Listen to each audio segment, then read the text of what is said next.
Boys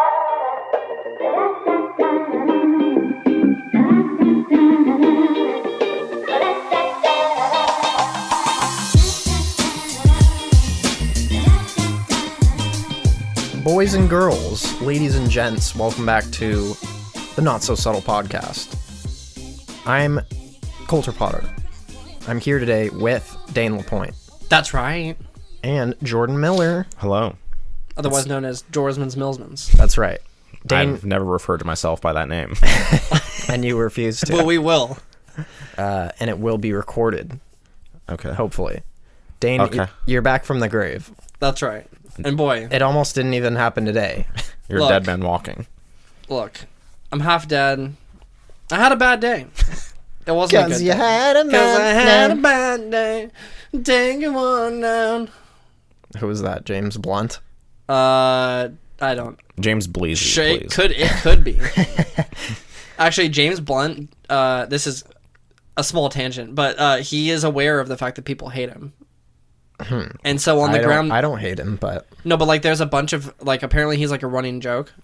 Okay. Because of like... I don't know why, but it's sort of like Nickelback. I feel like he's last on the list of people that are hated universally. He kind of is, but like there's an active amount of hate. Like Graham Norton like acknowledged it on his show, and he was like, "So what do you do about all what do you do about the people that hate you?" And then there was like just a bunch of tweets where he was roasting himself, but also roasting people who were roasting him. And he's very aware of the hatred. So it's nice to see a celebrity fire back a little bit.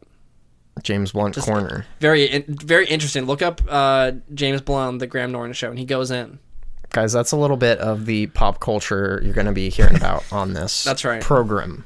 The other things we talk about are video games and movies. We have some stuff to talk about today, namely a large tentpole film by Kevin Feige. Is that the proper pronunciation of? I absolutely don't know how you say that. I'm gonna guess it's not. I think I've Kevin heard Feige. Feige a lot. Okay. Feige. But did you say Feige or did you say Feige? I don't know what I said in the moment. I'm unsure. Roll the Take that, tape. rewind it back. Lil Jon got... Wait. Let's go. Let's go. Yeah, so we will be talking about Infinity War. It's kind of a big deal.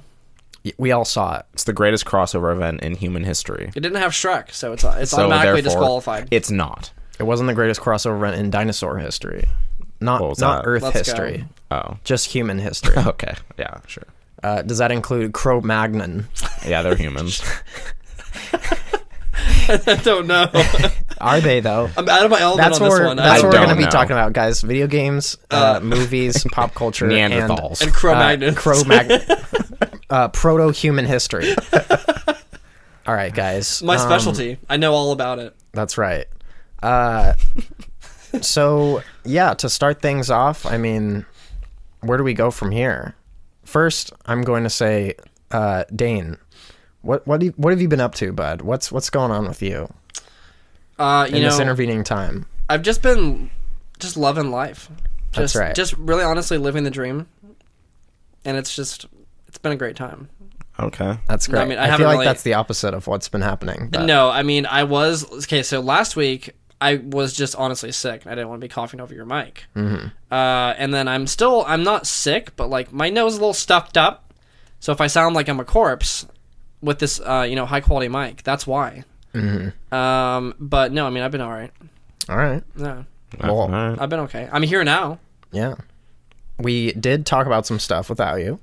I did listen to the episode, and I gotta say, it felt like I got like excited when I saw the notification. I was like, "Man, episode of the podcast!" Like I do that with the podcast I listen to anyway. Mm-hmm. But it felt weird to be like on the other side of the I was gonna say because that's the first time that one of us has like watched an episode without them being in it. And having recorded it. Yeah. It was odd. How'd we do? It was good. I was entertained. I was entertained. I have some rebuttals to make with God of War specifically. Some rebuttals. I have a rebuttal with God of War, and I guess we did say some criticisms, but go ahead. It was a lot of criticism, but there were some positives in there. We like to nitpick, me and Jordan, for sure. So yeah, I mean, I want to say, before we get into it, I wanted to say like I didn't go into what I liked a lot because Colter had just started the game, and I couldn't go into detail about the things that I had seen already. I had either just beaten the game or was almost done with it by the time Colter had just beaten it. So, and then Colter, you were just starting it. I think. Yeah. So that's fair. And then I'm assuming you were still not done with it. So that's correct. So you fucked up. Hurry up. No, I have finished it now. So I'll keep it. I won't spoil anything at all. I'll be very, very general. I can't believe brave it. of you. But no, I mean, like, I have some things to say about it. Yeah. I enjoyed your Paris stories. Yeah, I was gonna ask I have some about questions. That. Yeah, go ahead. Well, I mean, we don't have to do it right now. We can do your. Well, I think it's better to talk about this than to do the Elfster stuff. Okay, Might as well. This is more interesting. I just felt, one of the first things is I'm surprised you didn't eat escargot. Yeah. Well, I'm not. Okay, I shouldn't say I'm surprised. I'm just disappointed. Because I thought you would have tried. Dad. I thought you would have tried. Look, I'm not angry. I'm just disappointed. Listen, you're all about what has been critically acclaimed to be within the zeitgeist of pop culture. And stuff would like you that. have tried escargot? Yeah. Like if I went in France. Look, you're in France. You're a prime tourist. No, I'm just kidding. No, like, okay, so for me, it's not like I'm gonna go on like a Rick Steves France tour and be like, okay, I gotta see like these 15 sculptures that you gotta see when you're in France or whatever. Like, I want to do that. I want to go on like a tour, but like, I would definitely do like France things. Like, I would say like, okay, you gotta have escargot. Of course, you saw the Eiffel Tower. You went to like, the Louvre and all that kind of stuff. But like, you gotta do some of like the culinary stuff for sure. Like, I feel like you missed out. Yeah, I will say that I didn't hit a home run with the food. I think your words were you struck out. That's right. Yeah, and I think I have to agree. I went with baseball both times you for did. some reason. Big baseball fans here. Look, you're a big baseball man. No, I mean, Ichiro's back. Let's fucking go. Let's go. Is he actually? He is, yeah. Let's go. They must have paid him a lot of money to come back. Probably. Yeah, I don't know. I just feel like I mean, I don't have a lot to say. Sorry about to it, sports fans that wish we would talk about that more. We're not going to. We won't. I know nothing about sports. Yeah, I don't know. I mean, I don't have a whole lot to say, honestly, about the whole Paris thing. But like, just disappointed. I was a little disappointed. Yeah. No, it's. But that's definitely a Colter thing to do. Yeah. Not in a bad. I don't mean that in a bad way. Just like I'm not like surprised. That's why I said I'm not surprised. I'm just disappointed. Yeah. I will say when I travel, like the first thing I do when I eat is try to order something that like I would not be able to get or I don't see like normally while I'm in the States. Yeah, and like you don't necessarily have to do. I mean, I'm sure you tried some things there that were a little outside of your comfort zone, somewhat out of your comfort zone. I think escargot is like the furthest side of the spectrum in that regard. Like that's going way in the deep end. Which is like it's whatever. I mean, maybe you would have hated it and you would have wasted money. I don't know, but it would have been an experience, and I would have put myself in that situation. To try it. I also may have absolutely despised it and wasted money, but still. Yeah, for sure. All right. Well, there were a couple stories that I didn't tell on the last podcast, and I wrote them down. While I was there, I was like, I'm not going to want to forget like silly things that happened. Sure. So the first one it's pretty simple. We were in line for Pirates of the Caribbean at Disneyland Paris. And every so often, they would make little announcements over the loudspeaker in French, of course. Yeah, all in French. Yeah. Okay, so my first question before you go any further, how much... Like, what was it like being... Because I've never traveled outside... Did they speak only French? Was there only French? No, but, like, being... I don't know how to phrase this. Like, I've never traveled outside the U.S., so how lost did you feel in terms of, like, everyday things that you take for granted here? Like, street signs, like, menus, like, audio, like, hearing music, hearing, like, announcements, things like that. Like, did you ever have a moment where you're like, I don't know what's happening. I don't know what I'm doing. Like, I don't know where to go. I don't know. Like, yeah. Obviously, you had Chris with you who like spoke. Sounds like pretty fluent French. Yeah, but that still, was like, a big part of it.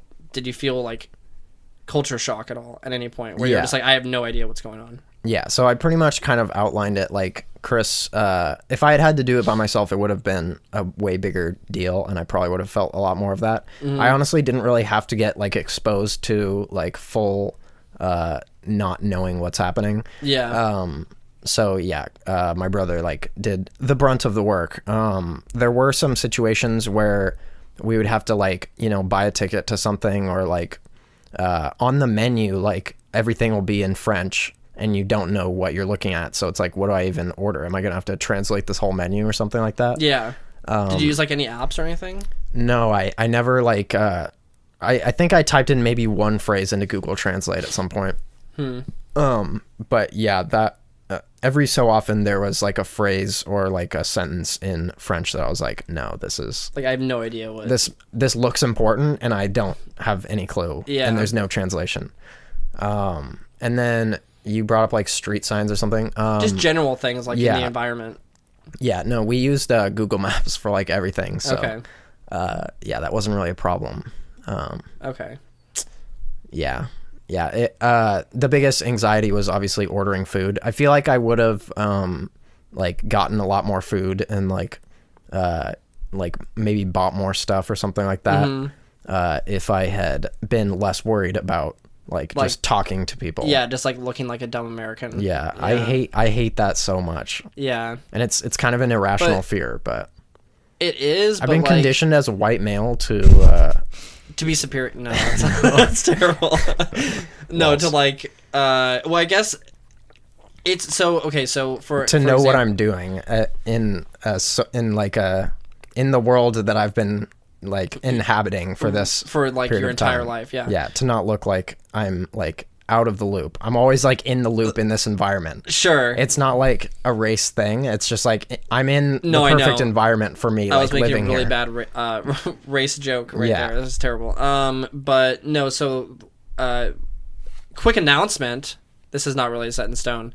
I may be going to Iceland at the end of the year, or like some sort of Nordic country. And so when I was thinking about that, I was thinking like, okay, they all speak, like in Iceland, they all speak fluent English. Like they learn English in like grade school. So it's not really that crazy. And so I was thinking like, okay, in my mind, I was like, damn, it's going to be totally different. Like one experience. And I was thinking, well, not really. Like I'm just going to go into like a store and be like, yeah, I want like milk or whatever. And then they'll just like, be like, sure. Like they'll just speak fluent English and like have a conversation with me, like no problem. But then if I were to go to like, I don't know, like, yeah, like France or like, maybe like even Italy, like a lot of places in Europe, I would just have no idea like what to do. Yeah, or the how biggest to talk to thing Spain, is like I would have no idea how to navigate Spain, even though I speak some Spanish. Like that would just be crazy. Yeah, even like talking to someone, like you can talk to someone in English or whatever, but looking at all the products and like the menus and signage and stuff like that. That's what I mean. That's like, where it's a little. That was why I was curious about the environment, because like most people, I'm sure like they speak enough English to get by like with simple phrases. Like it's not like they've never had anyone from any other country in the world travel there, so that's fine. But like in the environment, like it's just everything is in French, and even like did you hear music playing in like places that was? It was generally like Western music. Really? Like, okay. So did you hear like Maroon 5 like playing in like a restaurant Smash or something? Mouth going You heard All Star. Yeah. France is big on Smash Mouth right now, so. Yeah, there weren't a lot of situations where they were even playing like music, honestly. Yeah, I guess I was thinking to myself, like, what would it be like in a department store, right? Yeah. Or like in like a train station or whatever. Like, do you hear, like, are they playing like, you know, like French pop music or whatever, or is it all like literally like you hear like Ariana Grande and like, you know, DJ depends, Khaled or some shit? When I was in the fast food place, Quick, which does have a C in it, I figured out. Oh, it's not Quick with just a K. It's just a normal Quick. Yeah, that sucks then. Is it Quick with a W? Nope. Really? It's just the word Quick. That would be so bad. I thought it was QWIK. No, that's what it was. That's like a Simpsons like version of like a Quickie fast Mart. food. Yeah, I guess that's kind of true. Yeah. No, it's just that. But they were playing what appeared to be like, it was like deep house, like EDM, like cool in America, like cool, like kind of indie EDM, but I'm sure there it's like just regular dance music. Yeah. So yeah, and then there was some like French in that, so that was kind of cool. So okay, yeah, that's what. So like Jordan, when you were in Spain, like obviously you went to like clubs and stuff, but like in the general environment, like were they playing? Like I guess that's something I never think about. I'm like, what music do they listen to? What's big over in anywhere, like Italy, anywhere in Europe? It's a lot of pop music. Like from what I remember, I don't remember hearing that much. Just like Spanish, like pop or like Spanish music. It was a lot of just like radio hits because those are popular all over the world. Yeah, and like they're just on the radio all the time. Yeah, because I know those have like huge. A lot of the things that like we'll listen to here have huge international appeal, but you never like see any example. And at clubs at the clubs they would usually just play like electronic music. Like there's not a lot of vocals in anyone, and the ones that they do play are, like that you would recognize are the big ones that you hear like all the time. So like it wasn't some really Drake like One Dance or something like that. You know, like it wasn't that bad. Okay. I feel like if you at least like for food wise, if you at least understand some of the words or know like the translation for like some foods, you're like, okay, like I see what's in this piece of food or like this meal, I'll just order this. Like that's how I got by in France because I was there for a week, so I had to look at. I don't know any French, but I was able to look at some of the food. I'm like, okay, like I know the translation for that word, like, and also some of the Spanish is a little bit similar, so I was like, okay, I kind of know what that is. Like for Spanish, like I know I can read enough Spanish where if I was traveling through Spain, I could probably figure out stuff. Like I wouldn't really be able to have conversations with anyone. But then in France, like I would have no idea. I would have very little idea what I'm looking at. So it's just interesting to think. Said at one point, I said his name. Kermit, you mean? Kermit. My bud Kermit said at one point that he would go into Spanish, or he would like think when someone was saying something to him, he would think of responding in Spanish because that's just second language. Like he would think of responding, oh, what's the like foreign language that I know? And his brain immediately went to, yeah. He's like, okay, language I speak, foreign language. Those are like the only two languages. There's two languages in your brain. And then when there's like a third thing that you know nothing about, it's like, oh, okay, that's your brain just short completely circuits. Foreign. Yeah. You turn into Roy Moore's lawyer or whatever as a breakdown. How often have you ever put yourself in the situation where you're like, oh, I'm going to walk up to this person and say bonjour? Never. Yeah. Not but once. That's literally every 2 seconds in France. So yeah, that's weird.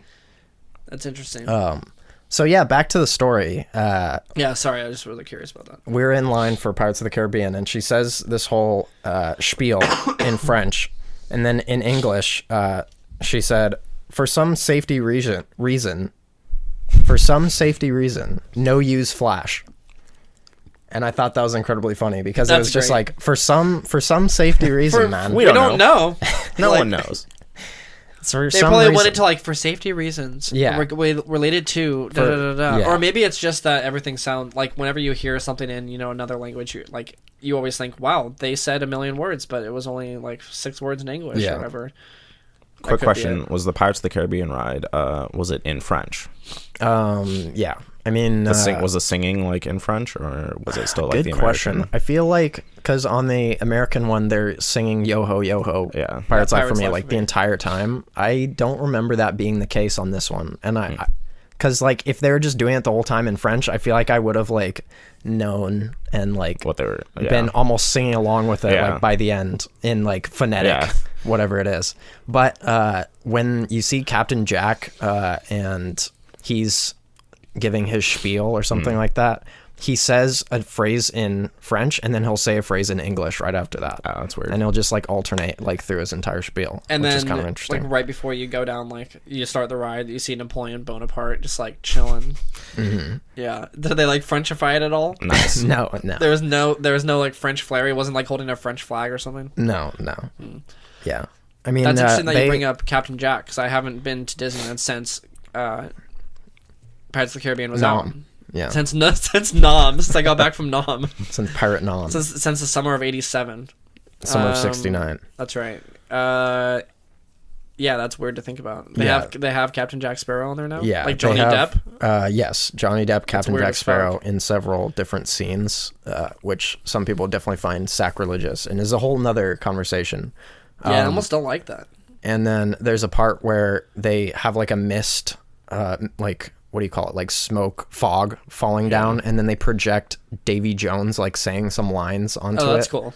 And then in this version, which is actually really cool, and I wish they had it in the American version, there's a animatronic of Barbossa, and he like says a thing, and then like there's a shock of lightning, and then his skin turns into, or his skin fades away, and it turns into just a skeleton. Oh, okay, that's cool. Like, you know how they in the moonlight like turn into skeletons or whatever. That was really cool. It was like a cool effect. I like that. Yeah. I like that. More Disneyland corner. I could talk about Disneyland all day. That's right. I don't know anything about Disneyland. Okay. You have to tell me all about it. So another thing is that apparently the translation of cotton candy, or it's not a literal translation of cotton candy. They have a different phrase for cotton candy, which is dad's beard. Wait, what? Like the way he first said it to me was daddy's beard. And I was like, hold on. And he's like, I guess maybe it's dad's beard or something like that. And I was like, no, stop. That's insane. Dane needs to hear this immediately. That's amazing. That's funny. So yeah, it's like, can I get some dad's beard, please? Can I get some of that dad's beard? How is it spelled? In French? Yeah.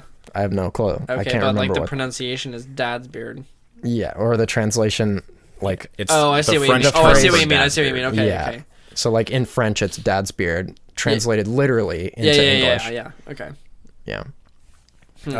So yeah, that was wild, and that's I pretty funny. felt you needed to know that. That's great.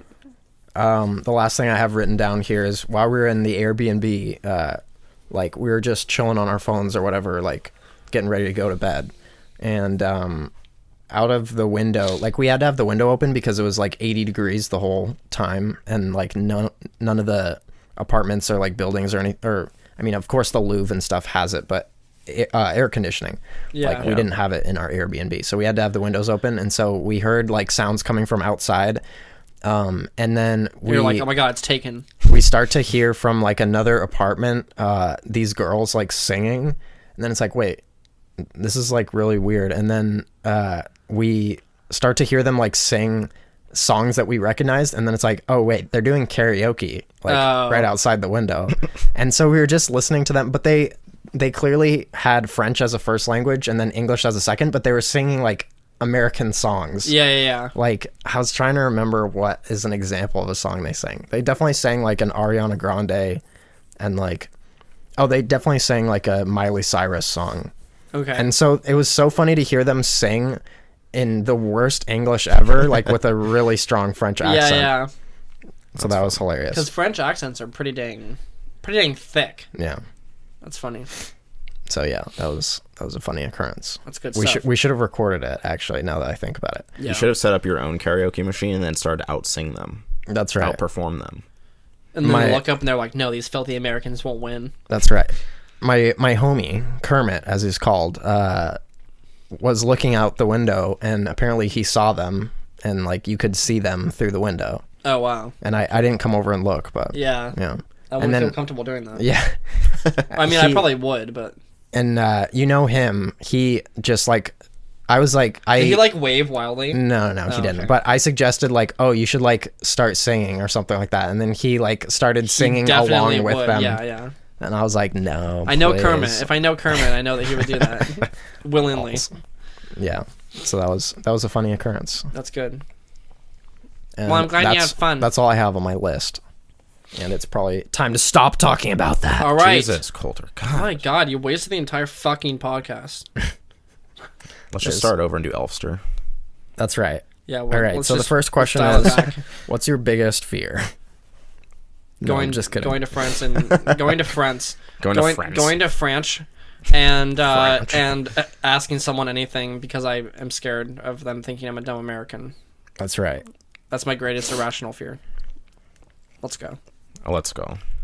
All right, so I guess we're gonna transition into movie talk with the boys. Let's go. That's the name of the segment. No, I'm just kidding. I do like that. That's pretty good. Movie talk with the boys. So yeah, we talk about movies on this podcast sometimes. This is typically the spot where we might be talking about our wacky film of the week. Yeah. But problem arose with that, so listen, we didn't watch it again this week. We weren't sure if Dane was even going to make it from the grave to our couch over here. And you had a birthday dinner. That's right. I was a little busy, so which is understandable. We're thinking about not watching it for multiple reasons. So we didn't watch our wacky film. If you don't know what that means, we have something called the Wacky Film List, in which there are a bunch of movies that we'd like to watch. Every week we pick one randomly out of a bag and we watch it. That's right. Right before we record. And then we talk about it on the podcast. We announce it the previous week so that you guys can, watch it also and hear our commentary, and then you can email us at itsnotsosubtle@gmail.com and tell us what you think. Let's go, Dad! So, this is usually where we'd be talking about it, but we didn't watch it. And just in case you want to watch that movie, it's called Following by Chris Nolan. Chrismans Nolsmans. That's right. So, what we are going to be talking about is the big gun. The big Infinity War. Woof. Infinity War. Avengers, the Infinity War. That's incorrect. That's not what it's called. The Avengers, the Infinity War. Directed by Westopher Craven. Just kidding. Directed by Anthony A Nightmare on and Thanos Joe Street. Russo. The Russo brothers, who directed Civil War and Captain America Winter Soldier. Now, 2 great movies. That's 1 excellent movie. Thank you. Lols. Okay, well, what did you think about it? I feel like we should probably... Who are you talking to? We should probably... Everybody's talk at the same time. We should probably set up what this movie is, because I don't think anyone has ever heard of this movie before. I mean, we don't have to. No, this is a small indie art house film. Yeah, listen, not a lot of people know who the Avengers are. That's right. Not a lot of people have seen Marvel movies before. They don't really understand that this... They didn't have a lot of marketing for it, so... Should we lay out ahead of time that this is going to be spoiler territory, or are we going to dance around it? I think we should go with spoilers. Yeah, I mean, we're definitely going to talk about spoilers. I feel like it's near enough that we could just say some initial thoughts about it in non-spoilerville. Okay. Just so, our trusted viewers can get our opinion, our coveted opinion, before they decide whether or not to view the film. Okay. I'll go first. I'm not going to say... I'm going to keep this very, very vague. But I'll start out by saying that I was about to just blurt out a spoiler. That would have been really funny. So-and-so dies. No, yeah. I'll say that Someone dies? How dare you? What? So after watching the movie and then going back, and I hit my mic after going back and seeing as I was watching reviews on YouTube, as I typically do after I watch a movie, especially a big one like this, I'll go back and I'll watch some reviews on YouTube, watch some little clips and interviews, like press tours stuff, which I usually try to avoid before the movie comes out, of course, especially with this one.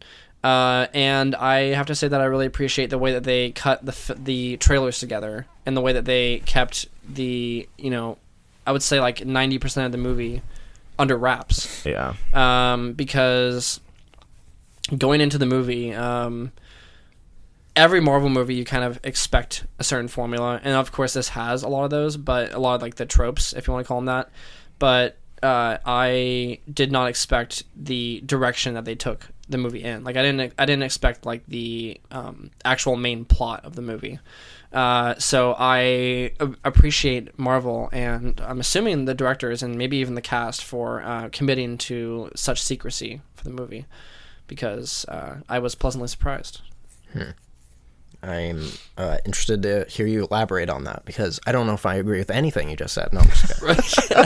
Well, like I can't really say a whole lot, but like I think without spoiling anything, a lot of people were concerned about. A lot of people had valid concerns regarding this movie, because there's been like I'm not going to try to guess how many Marvel movies there's been. 20 plus, I'm going to say, maybe like at least 15 plus Marvel movies to set up these characters. A lot of them have had like 2 or 3 movies, or like long movies to set up their character arc and like their motivations, their origins, and all this kind of stuff. And then Thanos has been shown, maybe like 2 or 3 times, and it's all been like, stinger footage, like at the end of like a movie, and then Thanos grabs the Infinity Gauntlet and he's like, all right, I'll do it myself or whatever. And it's like, okay, obviously Thanos is gonna be a big bad, like this is gonna be intense, this is what it's been leading to, but like no one really knows anything about Thanos. It's not like they've been leading up and had like, Thanos the movie or whatever to show his origin. It's just gonna be him showing up, and he's supposed to be like this terrible guy that we're like super afraid of and everything. And so everyone was like, well, how are they gonna make us care about Thanos? And like, how are they going to make him such a crazy, like, good Marvel villain in one movie when he's supposed to be, like, the 10-year kind of, like, lead-up? And then they kind of just took this movie. This is more like a Thanos movie than it is an Avengers movie, almost, in a lot of ways, without spoiling anything, of course. I think they they didn't really show in the trailer at all that it was going to focus on Thanos nearly as much as it did. And it's sort of like it's mainly like his story. Like, he's almost like the main character of the movie, in my opinion. So I appreciated that they didn't show any of that in the trailer. They show like one scene where like Gamora's like holding his hand or something. You're like, oh, it's going to be a flashback with Gamora, and they're going to show like some personal stuff to give him like, a sob story or something. But then they actually showed like a lot about his character and like his motivations for what he's doing. So did you like it? Yes. Okay. The movie or that specific? The movie. Oh, okay. Yeah, I said that I liked it. Okay. Jordan, go ahead. Let's hear it. I think it's a fine Marvel film. It's better than Age of Ultron, which isn't a high bar to beat, but I think it's a good Avengers film. I don't think it was like spectacular. It's not my favorite Marvel film by any means. Like Black Panther and Thor Ragnarok are still way better films than this by far, I think. I don't think Thanos is a great villain, first of all. His solution for what the core problem is that he's stating, like in the actual, like his reason for trying to get the Infinity Stones is so just like nonsensical when you think about what power he has, that it makes no sense at the end of the movie. Like, it's like his goal is to just eliminate everyone, which is fine. Half of everyone, because people are running out of resources with the power of the Infinity Stone, which is a good supervillain thing, I guess. That's like a pretty basic thing. But if he has that power, like, can he not just double all resources? Can he not just make everyone like live forever? Like, what? It's just like the most base like supervillain thing to be like, I'm just gonna kill everyone. It's like, well, okay, I don't care anymore. I think the explanation for that is that he does have, like, you could argue that because of the extent of the power that he has with the Infinity Gauntlet, he could just do all those things that you're saying. But then also with the one thing that he did with eliminating half the galaxy or half the universe, the Infinity. Well, I mean, we're gonna get into spoiler territory here. I can't say what I'm gonna say, but it wouldn't be. The theory is that it's not possible to do what you're saying with the Infinity Gauntlet to the extent that it would, reach across the entire universe.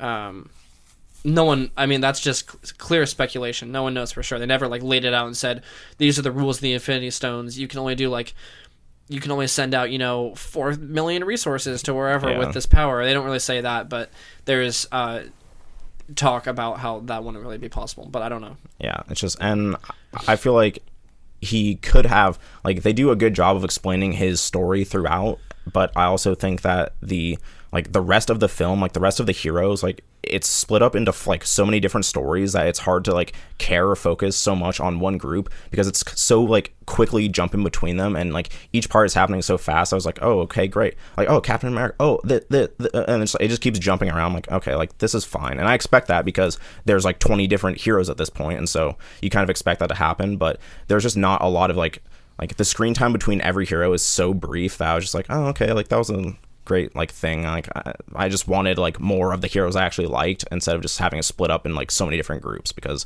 it's hard to like focus on what's happening when 4 like separate things are happening at once, and like none of them are going on for very long. But I thought the action was pretty good for most of it. Vision and Scarlet Witch are trash. I'll say that. They need to disappear forever. But yeah, I don't know. It was nice seeing all the heroes come together again. Not come together again, but seeing them all, like most of the heroes that we've seen for the last 10 years, like in one film. That's a cool thing to see, but I just kind of wish it was a little bit more focused on the heroes and not so much on Thanos, because I don't think he's that great. That's interesting. A lot of the praise right now is being thrown towards Thanos. A lot of the positive comments I've been saying have been towards Thanos. They're wrong. What, Colter, what do you think? Yeah, okay. In terms of just like a movie, I thought it was good. It definitely had the same, Marvel energy that they've all had, and they've all been competent films. This is no exception. I think they, did quite well. I feel like at this point, it's not even a surprise that they can like have so many characters on screen and like not fuck it up somehow. Like I don't expect them to mess anything up, because like you said, like every Marvel movie that comes out has such a high degree to it that like none of them are going to be bad films. Like I don't think any Marvel movie is terrible except for like some of the early like Hulk and what like a bunch of some of them are not great, but they're all well produced and well made. There are things I just don't like about them. But like they were never gonna mess it up because you can't mess up like it's never not cool to see those heroes together like fighting something. Yeah, exactly. Like it was bound to be a good movie no matter what. Just whether or not it lived up to the immense amount of hype is another story. And I have a lot to say about spoiler territory, but please continue. Yeah. I thought like kind of what Jordan was saying that I was a little like disappointed with like the hero side of things, and I think it was the right choice to make Thanos like the main point of it, but I was disappointed with like what the heroes were able to accomplish, and like even story wise, like it was kind of lame, the situation. I don't know. But, I enjoyed like I was gonna say that the bulk of the movie is just like moving from action set piece to action set piece, and there's nothing wrong with that. They were all pretty good, but I didn't feel too strongly or invest heavily in any particular thing that was happening like up to that point, like towards the end game. But like the whole end game scenario, like the last 15-20 minutes was pretty interesting and like exciting. So yeah, that's basically my review of it. If you're invested, you're invested. Yeah. And if you're along for the ride, you're along for the ride. I feel like you probably shouldn't see it if you haven't seen most of the other movies. Yeah, like, I don't know who in the right mind would be like, I'm gonna watch Infinity War. If you don't like them, if you don't like the Marvel movies, you're not gonna like. This is the Marvel movie. Like you're not gonna. It's not gonna change your opinion. If you already like them, I think it's a fine Marvel film. I don't think it's it's not better than some of the more recent stuff that's come out, in my opinion. But it has its merits. But I just don't think it's the hype behind having the greatest crossover event in history is too much to handle, and it doesn't like buckle underneath like that weight. But it's just not like there's no way it could have been that spectacular because there's not enough time in this movie to give everyone the screen time they need. Which is why I'm assuming there's going to be, I don't know if it's like Infinity War Part 2 or whatever, but so like it's pretty clear cliffhanger. Yeah, initially they were going to do Part 1 and Part 2, like they did like Deathly Hallows Part 1 and Part 2 and all that kind of stuff, like Hunger Games and all that. Yeah. But then they said that they, I think in like an interview I watched, they said they didn't want it to feel fragmented. Like they didn't want it to feel like, oh, well, this isn't really an Avengers movie. It's just the first part of one. They wanted it to feel like somewhat like a standalone film. So even though there's a huge cliffhanger at the end, it is like mainly focused on Thanos, and they have like a contained storyline. But then, it ends on a pretty big cliffhanger. So there's obviously going to be like a continuation of that story in another Avengers movie, but it's not going to be like Infinity War 2 or anything. I mean, it might as well be at this point because it's literally the next movie has to pick up exactly where this one leaves off. There's not going to be a time gap. Like, well, there's also that's just a naming convention to like, all right, we're not going to trick people into thinking this is Part 1, Part 2. It is. No, it is, but like, they just didn't want it to. They didn't want to appear that way, like outwardly within like marketing and stuff. Which like whatever, but. But there's 2 movies in between, right? Yeah, there's gonna be Ant-Man and the Wasp, and then Captain Marvel. Yeah. So like Captain Marvel is like a month or 2 before Infinity War, whatever the new one is, whatever the new Avengers movie is. Yeah.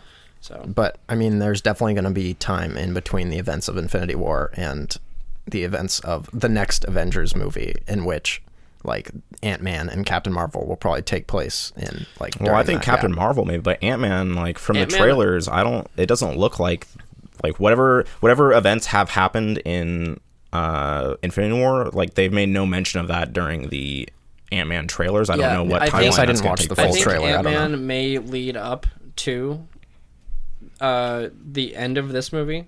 Yeah. Because in this movie they talk about how. They mention Hawkeye and they mention Ant-Man. I think they say something about Ant-Man being on like house arrest or something like that. And then they mention that Hawkeye is being like guarded by like some security force or something like that because like he's like a normal dude and he's not going to be like called in for this or something. But so I think Ant-Man will probably lead up to that. And then with Captain Marvel, I'm assuming like the events of Infinity War might happen like in the middle of her movie. Like it might like part of the movie may take place during like this timeline, because Nick Fury is already like in communication with her at that point, obviously, because he's like directly like paging her or texting her or whatever at the end of the. Well, that's a spoiler. Right? But, yeah, but I mean, it's gonna go like. I think it's gonna go right into. It might either be in the middle of her movie or like it might be the same thing where the end of Captain Marvel, like it goes right into like this whole sequence. So we'll see. Yeah, we just don't know yet. Yeah, that's right. Can we go into spoilers? Yes, we already have. Okay, you made that decision. That's right. Look, I made that decision. I fucked up. Man, I have I don't know where to start. Does anyone have anything specific they want to say? Very spoiler heavy stuff. I don't know. Peter Dinklage. Let's just talk about that. That part was garb. Peter Dinklage. That part's garb. Yeah. Peter Dinklage is garb. In this role, he was inserted, as he is a lot of the time, into random movies. Random nerd properties. Sure. And this was no exception. He just played his role and then got the fuck out. And then he was out.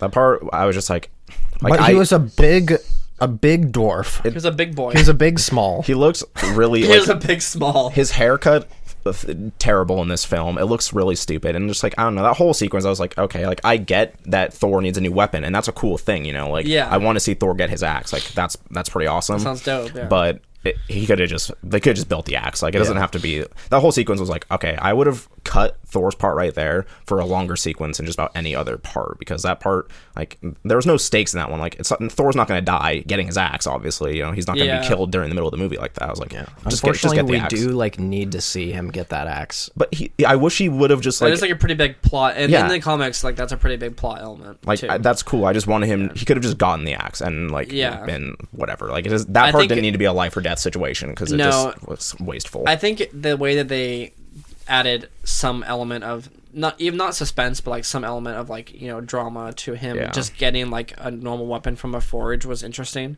But I think I mean there were so many parts in this movie where I would have wished to see just a little bit more from like I would have liked to see him use the axe more. Like he doesn't like.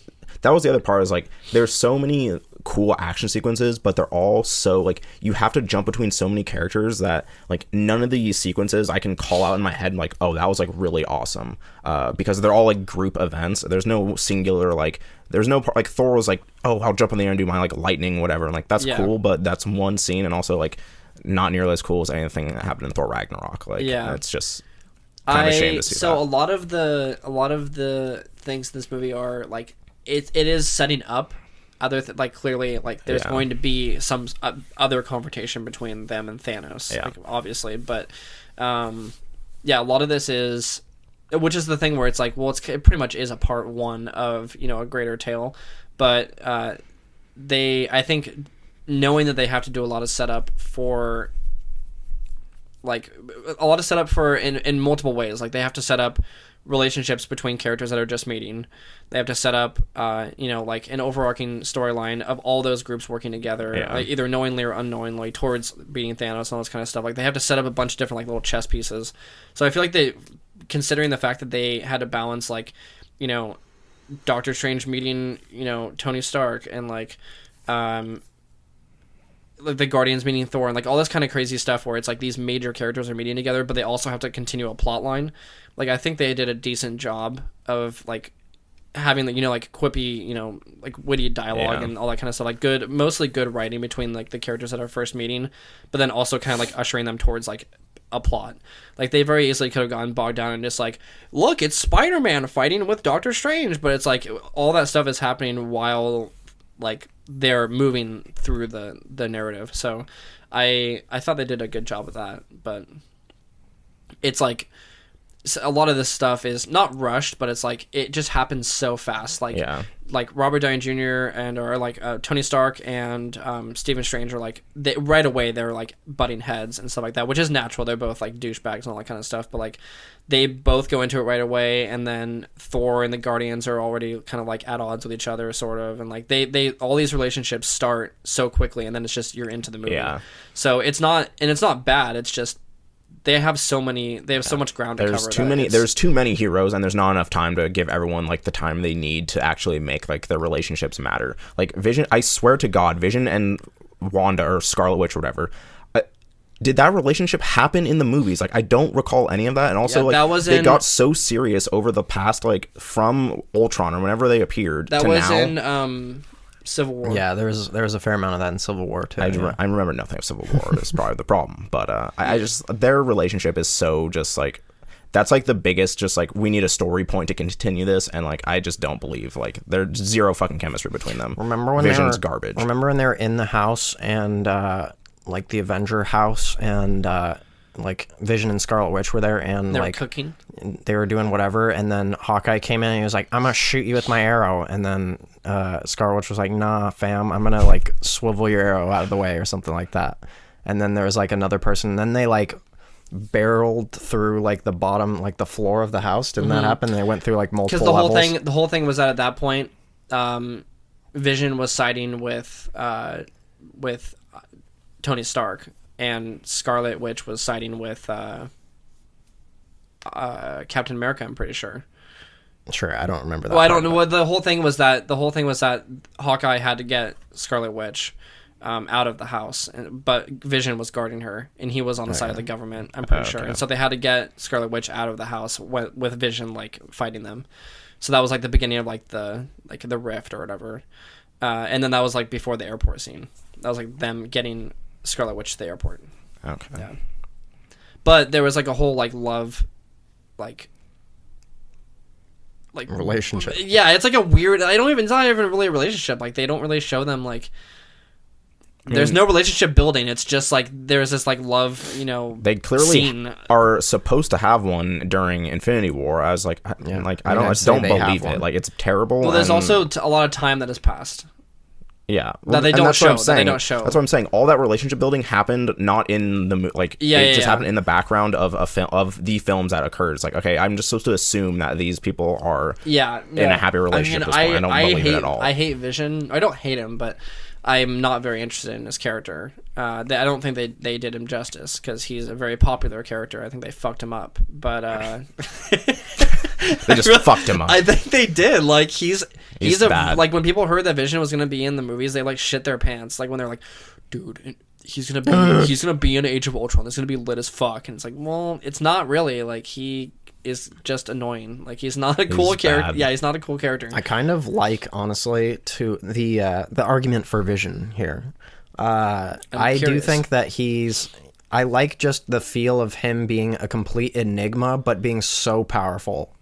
But there's something about that's interesting. He's never shown to be that powerful. He's getting his ass kicked every time he's on screen. He has an Infinity Stone in his head and he can't do anything. But the whole thing not about in this movie. He was trash in this movie, but I feel like in the other movie, like he lifts like Thor's hammer and you're like, "Wait, hold on. How did he do that?" Yeah, and the whole thing We're not intrigued by that. The whole thing about Vision is that, and they mention it in this movie when they're talking about how to get the Infinity Stone out of like his body or whatever. But the whole point of it is that like he is very powerful because he has the knowledge of all the Infinity Stones and like the knowledge that Jarvis is constantly using to relay information to Tony Stark and like all this kind of stuff. And they basically put like the essence of all the knowledge in the universe into like a android, and then he became sentient. So it's like this weird kind of thing where it's like he has all this knowledge that he's not just like a robot accessing like files or whatever. He like has all this knowledge and doesn't know what to do with it, and is like learning how to like be like a thing, like a person. So the whole like concept of his character is really cool, but in the movies they like relegate him to just being like this. None of that is executed well in the movies. No, I know. Like the whole point of like his character is really interesting, but they did not convey that well in the movies. I don't think so. It's unfortunate, but he is an all-powerful being. Yeah, I like the makeup on him. Kind of like they did a good job with that. I absolutely despise his character design. He looks really. The colors are weird. He looks really just garish. I like his comic design better. Yeah, I don't even know what his comic. He looks dope in the comics. I'll pull up a picture. I just don't like. If he was like face. black and red, that would be pretty sick. It's pretty cool. It's like weird. Spawn or like something? his face, like black and white. He has his face, and then he has like the like weird like machinery like lines on his face, and he just looks like something looks unnatural to me because he looks human, but he's not, and his skin is like nothing looks right, but it doesn't look cool. It looks weird. Cool, like, picture of him. Looks like it looks like you made your own computer, but you fucked up. I think he looks lit as fuck. That's okay. I mean, oh yeah, like it looks good for a comic. Yeah, the colors are garbage. Be able to pull this off well. His green colors, and yellow is incorrect, but never use green, yellow, and red together. Those are all bad colors. That looks fine. Like I think he looks really cool. He looks like a badass in that. Guy. Like his face looks way more badass in that, and also he has a cape, which is his cape in this one's terrible. Menacing. Like, look at this. Yeah. He definitely doesn't look menacing in the movies at all. Yeah, no, exactly. He has no intimidation in the movies, and he should because he's all powerful. But he's just in the not. comics, he's sort of like. Did you guys ever watch Justice League? No. You know, Martian Manhunter? Mm-hmm. Yeah. He's kind of like Martian Manhunter in the sense that, like, he's this weird kind of, like, super intelligent, like, powerful being where he's, like, kind of monotone and, like, he doesn't really reveal anything about, like, his character or his personality, but you know he's, like, seen some shit and, like, he knows his shit. Yeah. He's kind of like the Marvel version of that. And so, but, like, way more intelligent. But they don't convey any of that more in the movies. smarter. He's big, more smart. My point for bringing that up is that the movie is focused a lot. Like one of the key plot lines is Vision and Scarlet Witch and the people who are helping him, and I don't like half that group, which makes it hard for me to care. Like I just don't care about Vision, and I was like, just rip the damn stone out of his head. Like who cares at this point? Just kill this dude. Interesting He's part, dumb. Yeah, the interesting part with that storyline, that even though like you don't care too much about them, the interesting part for me is like I don't care about Vision that much, and I like Scarlet Witch, but I didn't buy their relationship that much. But the interesting part is that it kind of shows the futility of this battle against Thanos because, you know, what I like with this movie is that it is fragmented in the sense that they put characters, and in my opinion, all the characters that they put together in their little groups were great pairings. Like they were able to work. They put the characters into groups that work the best with each other, or at least in the scenarios that they were in. So I think they pulled out a lot of great like writing and relationships between, you know, like especially Peter Parker, Tony Stark, and Stephen Strange. Like all that stuff together was pretty cool. And then Guardians and Thor, and like their whole relationship between like Rocket and Thor specifically was pretty cool. But then where was I going with this? I fucked up. What were we talking about just before this? Vision. Oh yeah. Why Vision matters. Yeah. So with all those different plot lines, they I fucked up. Where am I? You literally your brain just stopped for a minute. No, it's because because honestly, I'm trying to think of like the 5 different plot lines that are happening. There's a lot going on. Yeah. So the reason I like all of that is because they're showing the scale of this battle against Thanos. Like it's not just.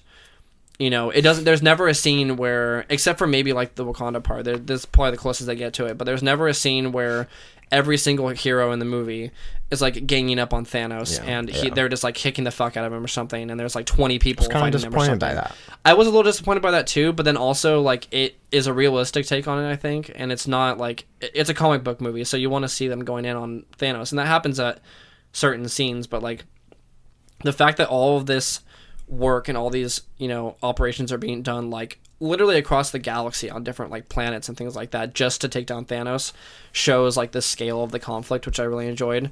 But when the whole thing happened with Scarlet Witch and Vision, like the whole movie is pretty much like building that relationship between them, and the fact that, you know, Scarlet Witch is grappling with the fact that she will have like the only way that they can defeat Thanos is for her to kill Vision, who she supposedly loves. We're supposed to believe that, I guess, based on we've been told like indirectly that they are, you know, like madly in love, and so that there's like this whole storyline devoted to that. Listen, it's been set up for a while, all right. Right? Yeah. No, I know. And then she literally has to kill Vision and destroy the Infinity Stone, and like that's already pretty traumatic for her.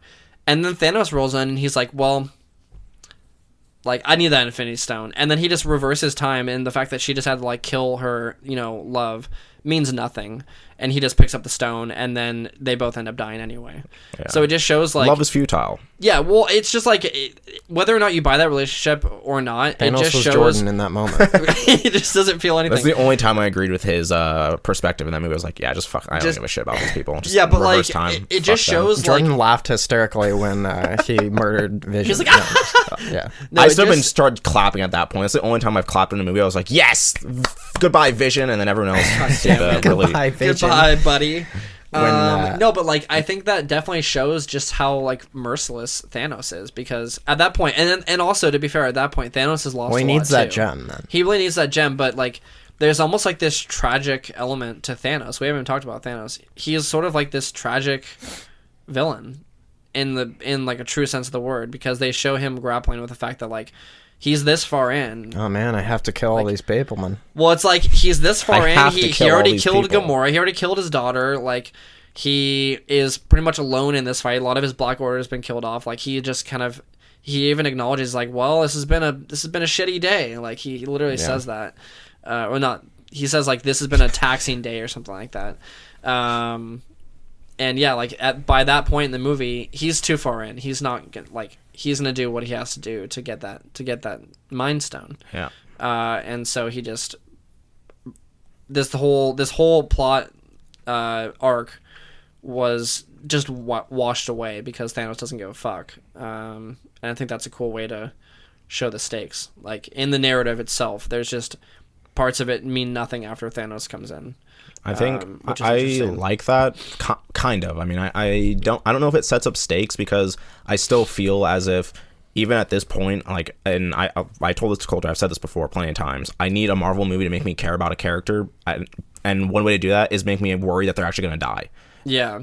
I'm not worried anyone's going to die. Every single person that I imagine is quote unquote dead is going to come back, because all of them have only had one movie.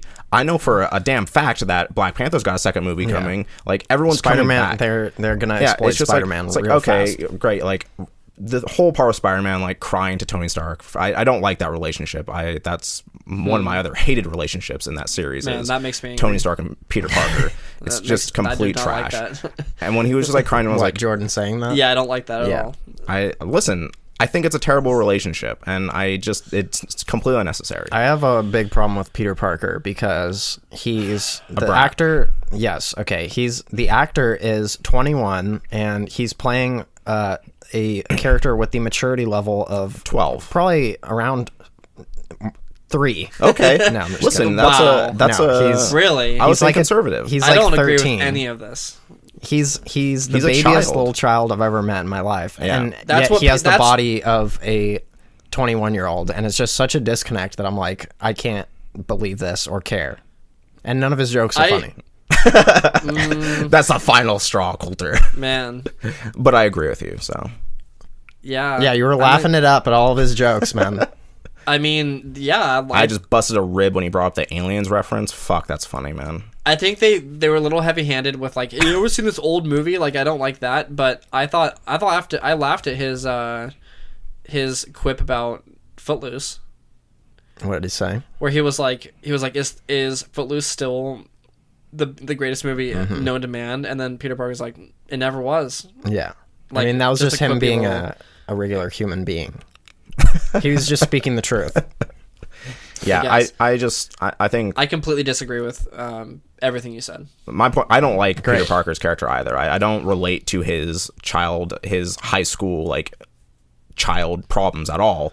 I don't think he's funny, and like I said, I don't like the relationship with Tony Stark. Like their weird father-son relationship is just like there's no basis to build it on. They haven't built that relationship at all. Like they barely do that even in the Spider-Man movie. Like there's no reason for him to like look up to him that much, except for the fact that Tony Stark's the first Avenger or whatever. It's like, who cares? Is that not enough? No, it's not enough to think of him as a dad. Like, what has Tony Stark done to him except he doesn't think of him as a dad. He thinks of him as like a father figure. Yeah, a father figure. Like it's not like he like wants to move in with him and like loves him or anything like that. Or he does have love for him in a different way, but like. A gay way. Like he's gay for him, but that's and that's it. That's fine. No, but like, I don't know. They may not have done. They may not have built it in the same way. And again, this is another thing where it's like, but in the comics, it's like in the comics, the whole thing is that like, Peter never had like a father. He never had a father. I understand that. And the whole Uncle Ben thing, and then he's grabbed like the whole like great responsibility whole bit that we all know. the whole thing with Peter Parker's character, in theory, is that it has this like responsibility thrust upon him, and he's put into these, extravagant situations where he has to grow up really fast, but he's still just a kid, and so he's kind of in this situation where like when he's you could almost argue that his alter ego is Peter Parker, because when he's Spider-Man, he has like the confidence, he can like make these quips, and like he can be like, like a youthful kind of like, he can be like a kid and be, have fun and things like that. And that's why he's always like, whipping around one-liners and doing like crazy stuff with his webs and like having fun swinging around the city or whatever. But then when he's Peter Parker, he's like more subdued and all this kind of stuff. And so the whole idea is that like with Tony Stark, he kind of like is like a mentor, more like a mentor or like a guide for Peter Parker through this time where he like is like going through like normal young adult things, and he doesn't really know what's going on. He doesn't have like a father figure or like a male figure in his life to like explain these things. And so they delve into that more, where Tony Stark is kind of like more a mentor to him than anything else. And so that's when like they build that relationship between each other. And also like he gives him dope shit. Like he gives him like a cool like armor and like gadgets and stuff like that, and like gives him like a job and things like that. But yeah, so they don't explore that in the movie that much, but that's why. So you agree with Jordan? I mean, a long-winded way of saying yes, they don't build that relationship at all. They don't build that relationship in the same way. Like I still buy the relationship between Peter and Tony because why? Because it's like especially in Spider-Man: Homecoming, they did a good job in that one of showing that Tony is like kind of cold towards him and like a little bit distant, where he's just like, yeah, kid, whatever, like get out of the car or whatever. Like, or even when he's talking about giving him, the Iron Spider suit and making him an Avenger, he's like almost reluctant, even though you can tell that he's excited like for him to join the team or whatever. And so I built it, or I bought it more as like as him being a mentor to him and like trying to guide him in like a kind of like Robert Downey Jr. reluctant type of way. I didn't really buy it as like the whole father figure thing, but I bought it as him really caring about Peter and like wanting him to succeed and all that kind of stuff. So I think all that seemed pretty well done to me. Like they didn't really do a lot of relationship building between them, so you don't really get to see them doing anything outside of these major set piece moments. But there's clearly like a lot of, just like with Scarlet Witch and Vision, like there's a lot of stuff happening off screen. Like there's a lot of things happening in between the time of like, I don't know exactly how long it must be at least like, it's probably years, or like at least a year between Civil War and Infinity War. So after the whole thing where like he was first brought into battle with Tony Stark, like he first gave him the Spider-Man suit and all that kind of stuff. Between then and now, they've definitely done something. Like he was in direct communication with Tony Stark, like right when that thing was appearing over the city, and he was like talking to him on the comms, and he jumped like out of the school bus and did all that stuff. So there's definitely like he's like in cahoots with Tony Stark in some way. They just don't show that in the movie. So you can argue that like that, if that's what you mean, like that they don't show enough on screen. That's exactly what I've been saying. Yes, they don't do anything in the movies. I mean, like, I guess you're not addressing his point. You've explained it better than I ever could. You've done it for me. Thank you. No, like what I said was that I think they did it well to a certain extent in Homecoming. That's the only movie where we've really seen any sort of relationship between. Yeah, outside of Civil War, where he first like recruits him. It's not so much that I don't buy it. I just don't think it's necessary, and they don't develop that at all. So I don't want them to keep forcing this like thing between Peter and Tony. Once it's like I don't care about that. Like I want Peter Parker to be his own person and do his own cool shit, but he never does because he's too busy crying to Tony Stark. And also, there needs to be an age limit on the Avengers. Be 21 or older so you can be a fucking adult. God damn it. Right? Peter Parker's a whiny baby kid. He is 21.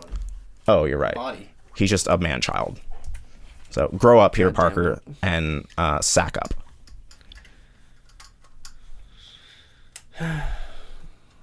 Listen, I have a soft spot for Spider-Man, and it offends me.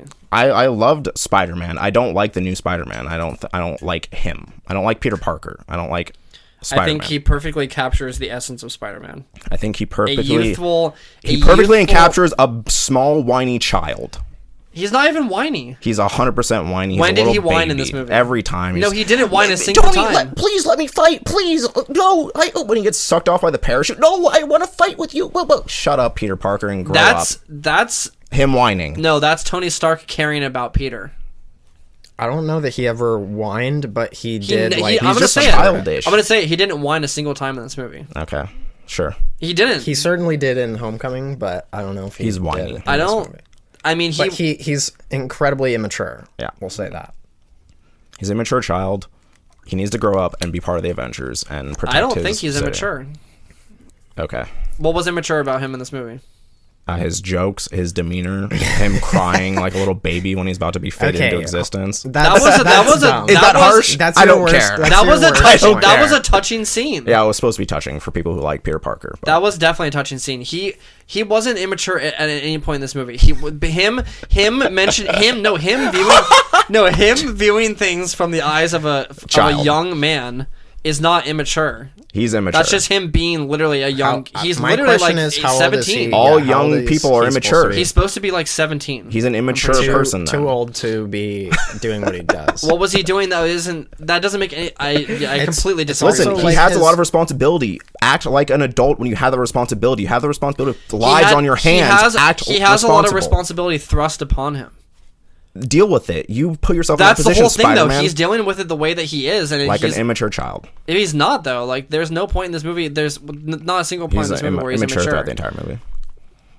He's never been mature. You could make the argument that basically all the Guardians of the Galaxy are immature. Yeah, Drax is more immature than Spider-Man. Sure, but they're funny. They're actually funny, and also like that's his bit. Chris Pratt, Star-Lord, acts like quite a bit of a child sometimes, and it kind of annoys me.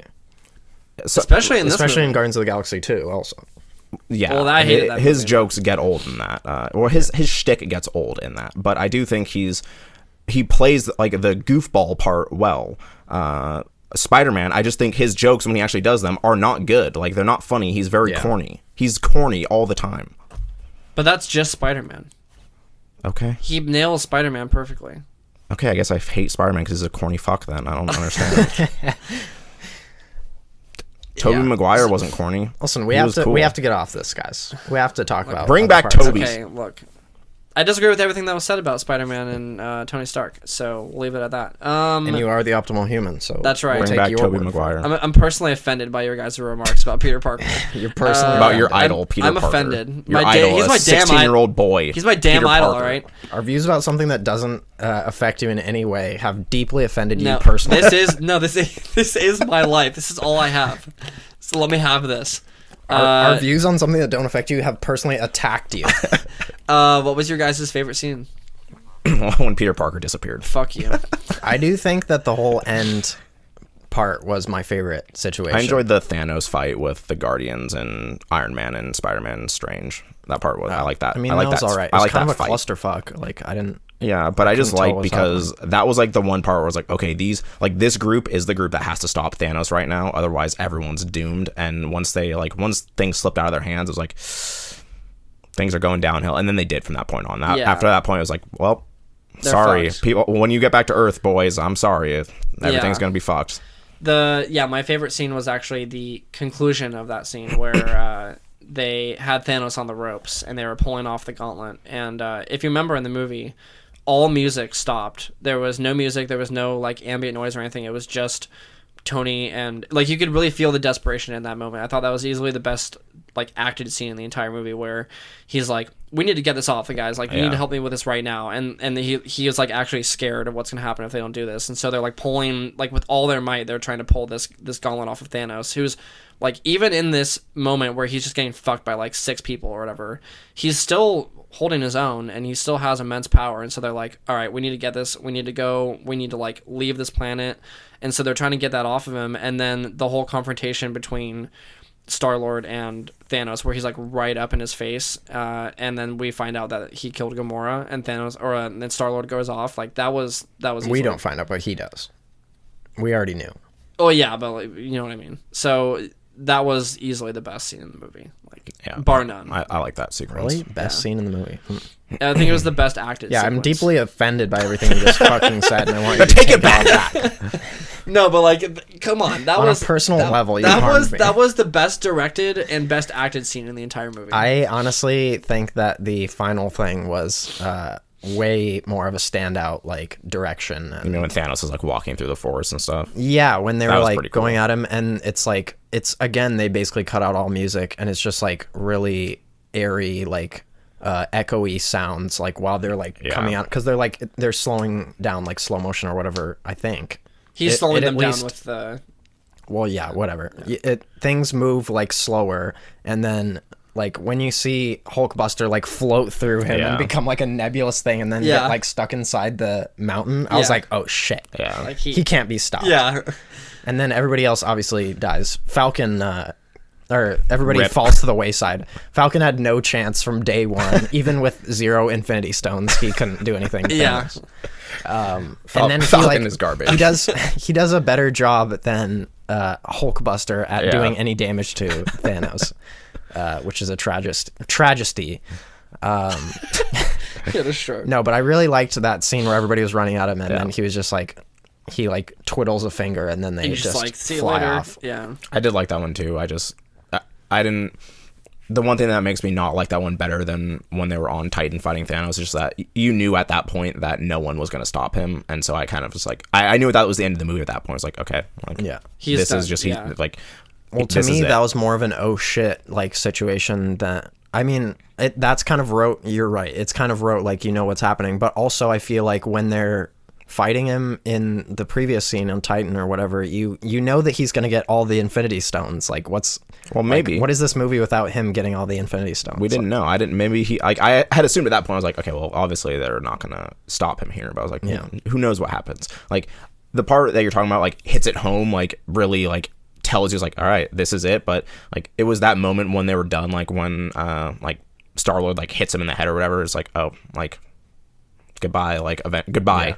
I mean, that just made me mad because Star-Lord that pissed me off. I was child. like, you could have stopped. Like, you fucked this up. But that was why that scene was so good. But I understand because why it he did elicits such a strong emotion from like you like from a child. Wait, no, but like from like watching that, you're like put into that scenario so well because of the direction, I think, and the acting. Like everyone in that scene does a great job. You like I said, certainly wasn't bad. You feel like that desperation and all that kind of stuff, which was was great. Say it's the best. It was quite good. No, I'm personally offended if you don't say it's the best scene in the entire movie. No, but like that at that point, I was on the edge of my seat. I was like, what is gonna are they gonna get the gauntlet off of Thanos right here? Like, is this gonna happen? But then as soon as he started realizing that Gamora wasn't there, and they started piecing everything together, and then he says that he had to do it and kill her and all that stuff, then it's just like that feeling of dread where you're like, come on, don't do this, like Star-Lord, like it's so close. And then like they still almost pull the gauntlet off too. Like they're so close, like taking off his hand. They pull it off of his arm, and then Thanos grabs like the rim of the gauntlet and pulls it back on. You're like, no, please, why? And then like that scene. It's things like that where it. That's why I think this movie. I don't think this is the best Marvel movie, but I think it's one of the better ones in the way that it conveys like the real threat. Like in the other movies, it's a little hard to explain, but like. With Loki specifically, and like maybe I don't even know like who else would even be up there. Like the whatever his name was from Doctor Strange, Caecilius. Sure. Say anything. I don't know. Yes. Yeah, fat Avatar. Yeah. No. What's his name? Fucking Bond villain Marvel guy. Mads Mikkelsen. Mads Mikkelsen, yeah. Mike Mickelman. I don't even know who you're talking about right now. The villain from Doctor Strange. Oh yeah. Like I barely remember him and Loki and like and pretty much also any like Ronan. Ronan. That was his name, right? From Guardians. Ronan, yeah. Yeah. So, and I don't even remember whatever his fucking idiot name was in Guardians 2. I hated that movie. His dad. His dad, sure. Dad. All those Marvel movies, like all those villains, you're kind of just meant to take them as the villain because they're the evil guy. Like they're the presence that wears like the dark clothing and they say like dark creepy shit. But they never really do a great job at conveying that there's like a legitimate threat. Like especially with Loki, he was kind of just like, the whole thing about him was that he's the god of mischief. He's like manipulating people against each other, which is cool. But like, there's never a moment where you're like, oh fuck, like how are they gonna take down Loki? Like this guy's unstoppable. How are they going to take down Ronan? This guy has, the power of the space gem or whatever. And then in this movie, there's never a moment where you're like, Thanos is a pussy. Like, what's he going to do? It's like in every scene, you're like, well, Thanos is going to fuck someone up right here. Like he literally cannot be stopped. And so that's why I like him as a villain, because for the first time, maybe I'll say it, maybe the first time in Marvel history, there's a true threat to everyone's lives with Thanos, and whether or not they're dead forever or whatever is a totally different argument. But the fact is that Thanos won in this movie, and he beat the Avengers. So I felt like there was never any point where you're like, okay, they got this, like they can stop him. It was maybe when they were pulling off the gauntlet where you're like, please just do this and you'll be good. There was never another moment where you thought that Thanos was on the ropes, because he never was.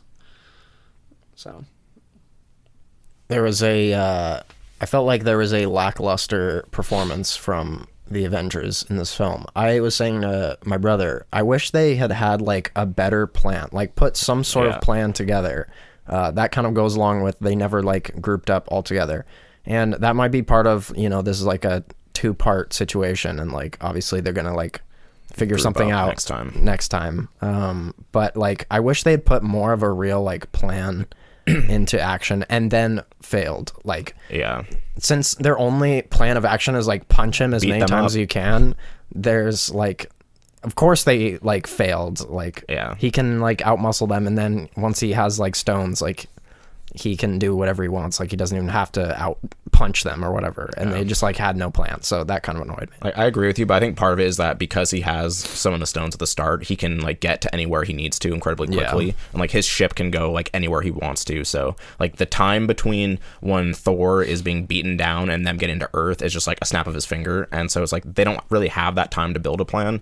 I do think it makes complete sense. I do think between satisfaction wise, Doctor Strange and Iron Man and presumably Star-Lord, even though he's a bit of a goof, they could have come up with something relatively better than beat him up hard, because but they're low on resources. They're out in a world they don't know of, so I mean it makes sense. But I agree that between like the greatest minds of the human like defense force, they could have come up with something better than let's beat this guy up. Well, their whole idea on Titan was, if I remember correctly, was to drop the like crash ship or like the rock or whatever on Thanos and like pin him down long enough to get the Infinity Gauntlet off of him, and then do whatever afterward. Or like I think it was to leave with all the gauntlets and go to Earth and destroy the mind gem, or like kill Vision or like get it off of him in some way, which they like their plan did work. Like they definitely would have succeeded if Star-Lord didn't fly off the handle and just fuck it all up, because the gauntlet was like completely off of his arm. Actually, I have a counterpoint to their strategy there. When they had him, I don't even know what the bee girl's name is. Mantis. Mantis. When she had her like put him to sleep, why didn't Strange just create a portal near Thanos' hand and just cut his hand off? Like they could have just zapped it, like destroyed his hand and just sent it into another realm. Like, why didn't they do that? Tell me. What was Doctor Strange even doing right there? Nothing. He was holding him back. I'm pretty sure he was like grappling his arm as well, or like doing something with it. Maybe it was knocked out. He was doing something physical. Well, he created that thing where like he created all those tendrils that grabbed Thanos and like held his arms up or whatever, so they could. So the Mantis. There were so many things on screen, I couldn't look at them all. At some point, he could have warped his hand and just sent it to Earth. That's interesting. Why didn't he do that? I didn't think about that. And apparently neither did Doctor Strange. Listen, there's a million loopholes to this movie. I mean, sure. They could say that about like any comic book, anything. Like you were saying with the whole like, why didn't he just? That's the bigger one for me. Why didn't he build like a bunch of tents and give a bunch of like snack packages to all the people? That's the bigger one for me. Touted like quite a bit. Like, you're definitely not the first person to think. Why didn't he just do something different? Like, he doesn't have to kill. Like, he even in his own like ideology, he's like, I'm doing a mercy. Like, I don't want to do this. It's like, you don't have to. Like, you have the power to create a different reality for everyone in the universe. And why don't you just do it? But I think the whole point was that he won. Okay, so there were 2 points. One is that I think the whole reason that he couldn't create, like, you know, refugee, like, he couldn't like go and like give care packages to everyone around the planet or all the planets in the galaxy is that even though he has the Infinity Stones, what he can do with it is limited, because even when he snaps his fingers and he destroys half the universe, the gauntlet is completely destroyed.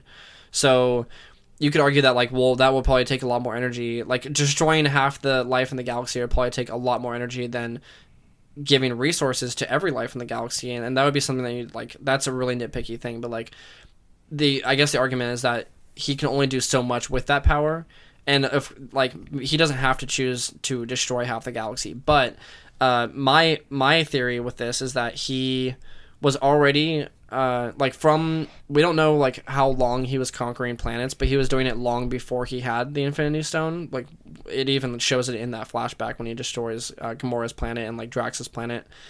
I think the whole thing is that like he had already established, like, that was his only means to doing, you know, what he claimed was mercy to the galaxy. He didn't really have any other resources at the time before he had the Infinity Stones to do what he wanted to do. He was just kind of like using brute force, like strong arming his way through these planets. And then when he had the Infinity Stones, he was only viewing it from that perspective. Like, he was only viewing it from, okay, I've done all this through brute force. Now that I have the ultimate way to do it through brute force, I'll just do it in one fell swoop. He didn't really think of it as like, okay, I've, you know, strong armed my way through all these planets and like Genghis Khan the fuck out of the universe, and now I'll just take this and like be a good guy and give like, you know, boxes of like snacks to everyone on these planets. It was like he was already in that mindset of like, I just gotta kill everything. This is my only choice. And then now that he had the Infinity Gauntlet, he just took it to like that extreme. So that was like my viewpoint on it, but I don't know.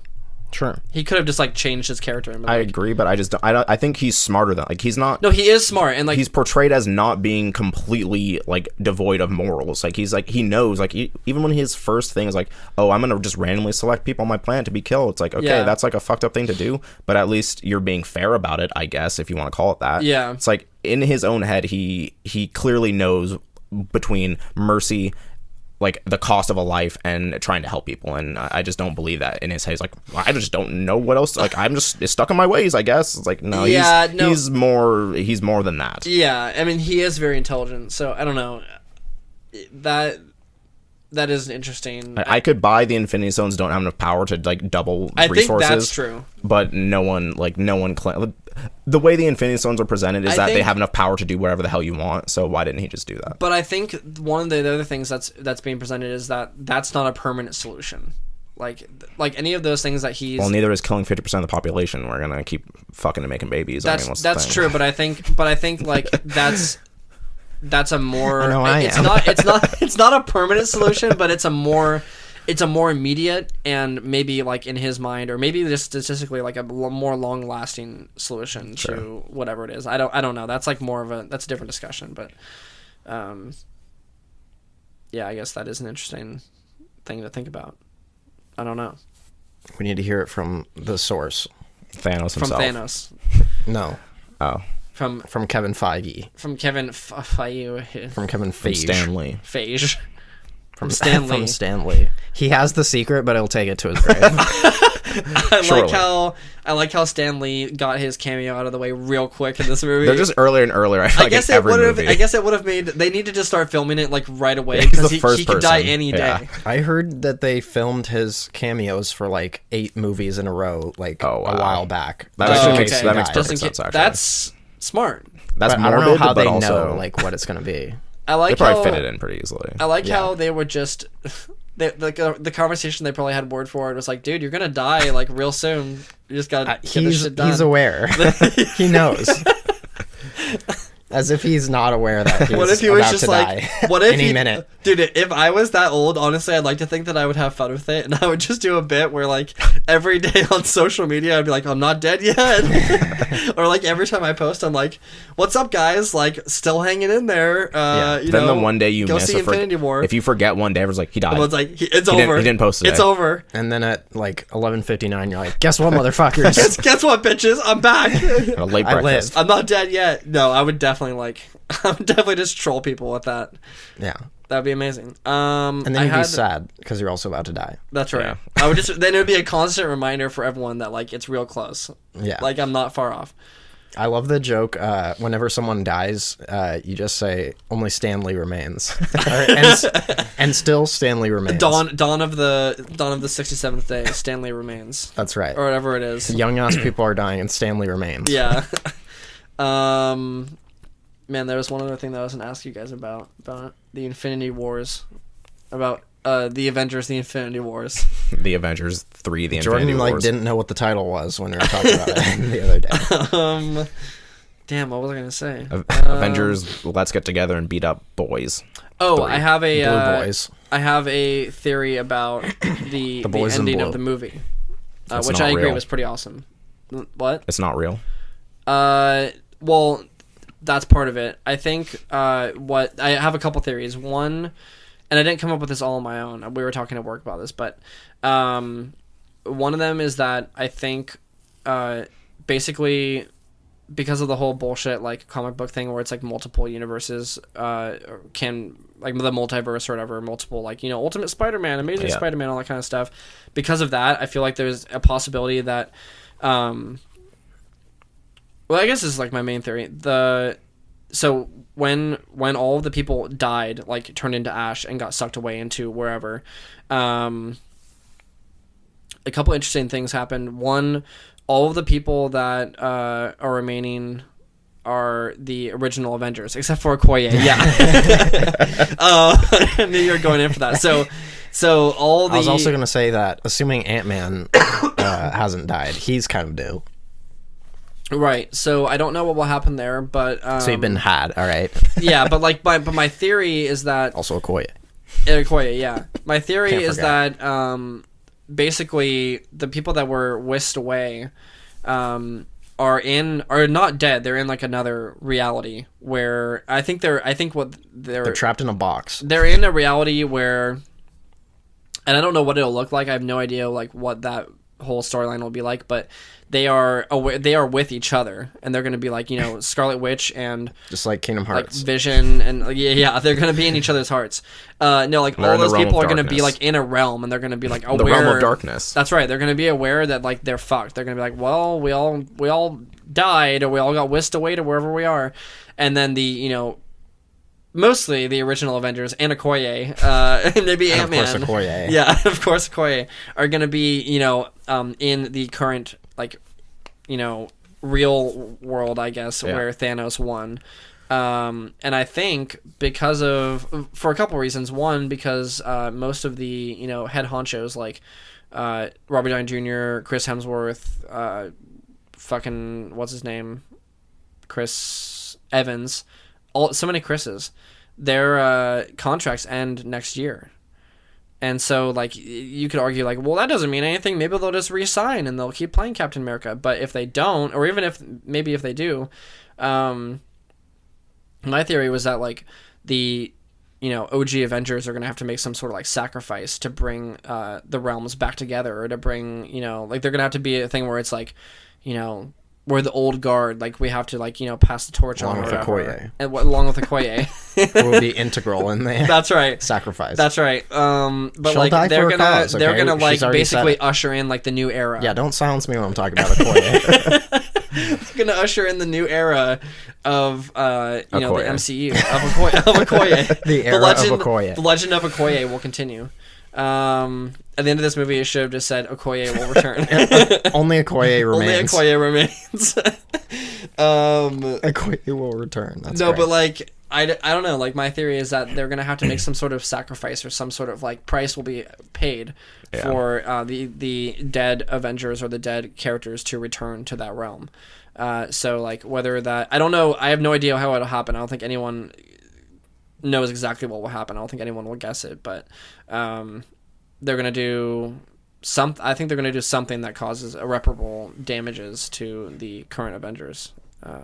So we'll see. But I wouldn't doubt it. Yeah, I don't think there's gonna be an easy solution to bringing them back or like merging the realities or anything like that. And I also don't think it's an illusion. If they collect the 7 Dragon Balls, they can just resurrect anyone. That's right. They can call Shenron. Shenmue or whatever his name Shenron. is. Yeah, Shenron. You okay? Yeah. So anyway, I hated the movie. Yeah, the movie's shit. Peter Parker, worst character shit. ever. Yeah, Okoye will return. Okoye, best character. Peter Parker, dirt. I was gonna say that the scene with everybody fading away is absolutely going to be an iconic scene, and people are probably gonna remember that, and that's already like making its way into pop culture with like memes and stuff. Yeah, like the that. memes have already been memed immediately. There's, man, I've seen that like fading away thing in just about every medium, context. like every medium that I can picture, like SpongeBob, like I've seen like TV shows, anime, like cartoons. There is one like, with Game Grumps, because Game Grumps, like one of the founding members of Game Grumps, JonTron, left like a year after it started. Yeah. And so someone put like the date that he left, and then like there's a photo That's where amazing. he's going like, and then like he's just like fading away next to Aaron. That was pretty funny. So that's good. But yeah, I really liked watching that scene because you were like looking at like various members, and you're like, no, is it gonna be this guy? And then like they'll be walking over to someone, and you're like, okay, it's gonna be one out of these two people for sure. Yeah. And you're like trying to guess who it's gonna be. That was like an exciting situation. Yeah, and that was interesting because like it was that whole thing, like unfortunately because of how we've been conditioned with comic books and like just this medium as a whole, or this like MCU thing, like you always have that thing in the back of your mind where you're like, they're not really dead. Like you as that scene is happening, you're like, well, how are they going to come back? Like they're not dead. They're in another realm, or they're in another, like you're going through like a million different possibilities, and like you're not really grasping like the weight of that moment.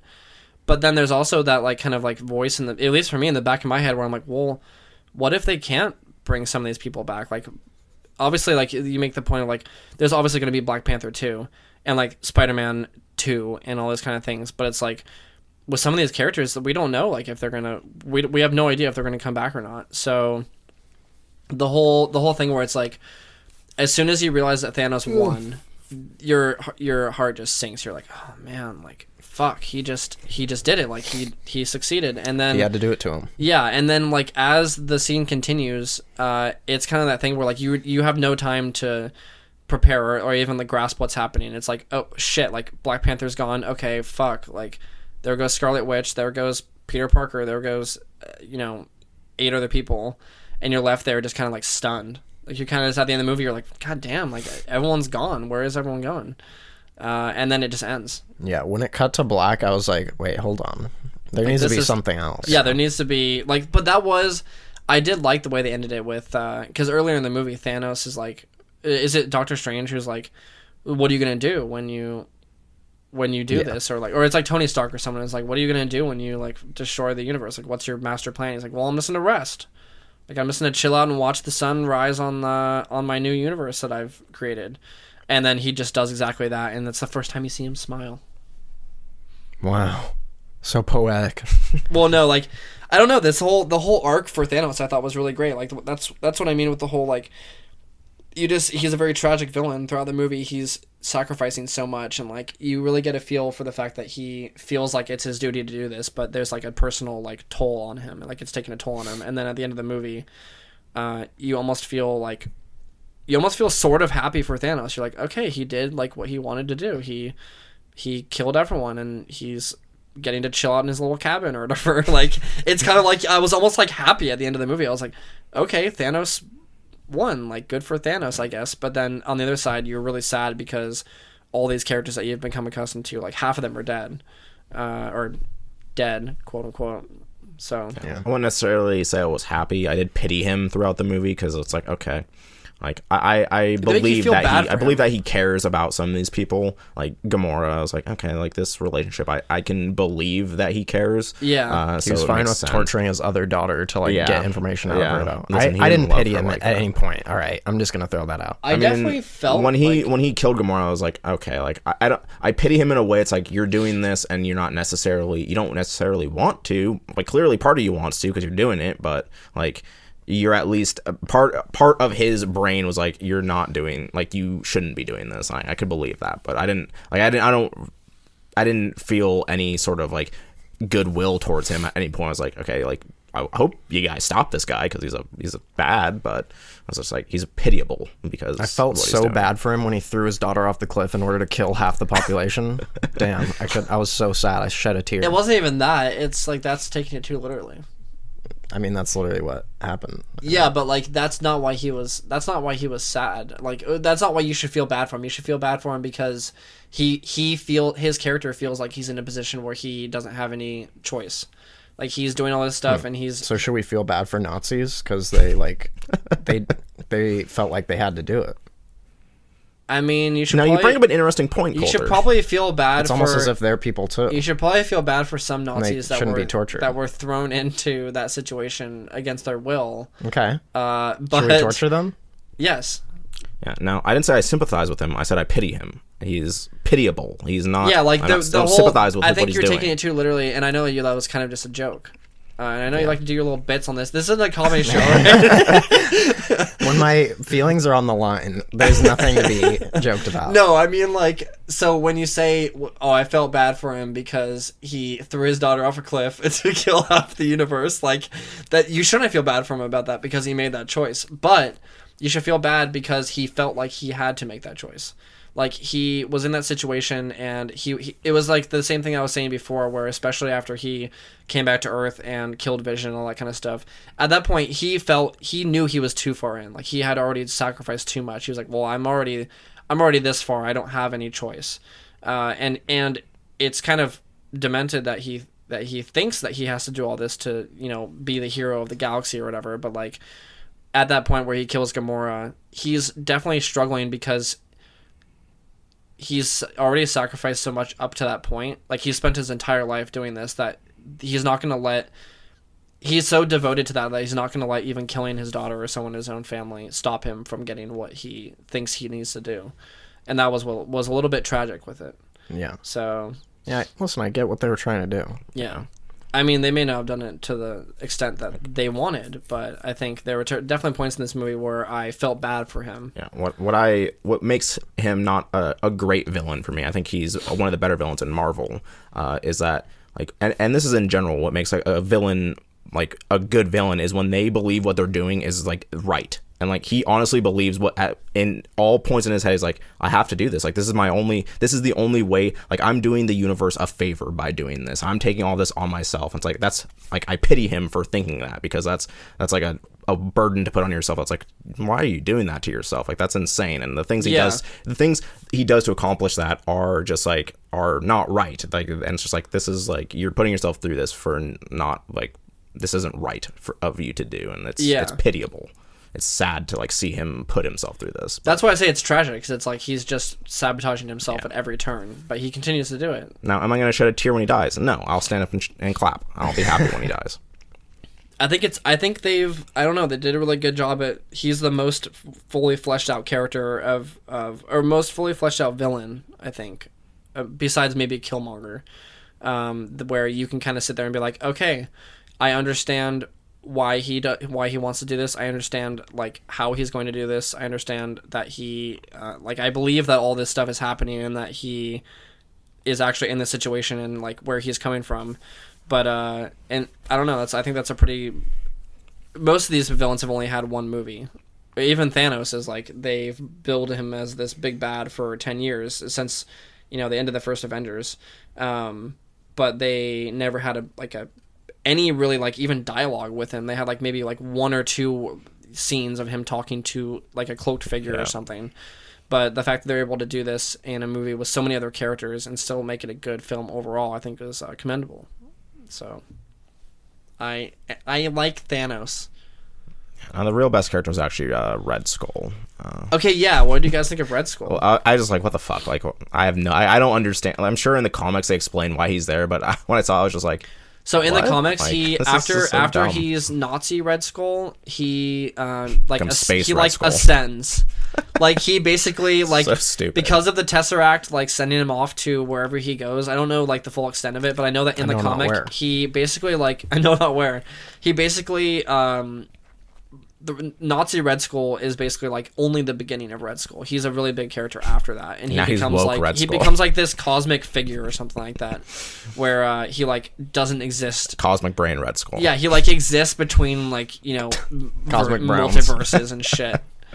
Cosmic Brown Skull. Yeah, he becomes like a pretty big character, but I guess I think for a lot of people they were excited to see him, and it was also, if you've seen, well, you guys haven't read the Infinity Gauntlet, right? Do you know anything from the comics about that? So it was kind of interesting because a lot of people were wondering if Death was going to be in the movie, because Death is a main character in the Infinity Gauntlet comic. Yeah. And when that like cloaked figure appeared, everyone was like, this is Death. Like they're gonna put him in the movie. In the comic, actually, it's a girl. But when he started talking, they're like, okay, it's gonna be Death. He's gonna show up, and then it was Red Skull, and that was a really big surprise for a lot of people. I actually heard in the comics, because of that, like the reason that Thanos is commits to doing his goal is to court Death in the comics, which makes more sense for him to like. It's like, okay, Death likes people dying, therefore killing 50% of the universe makes sense to commit his goal, whereas in this it's like he doesn't have that same reasoning. Yeah, which is a little bit in the different. comic he basically like is killing off half the universe to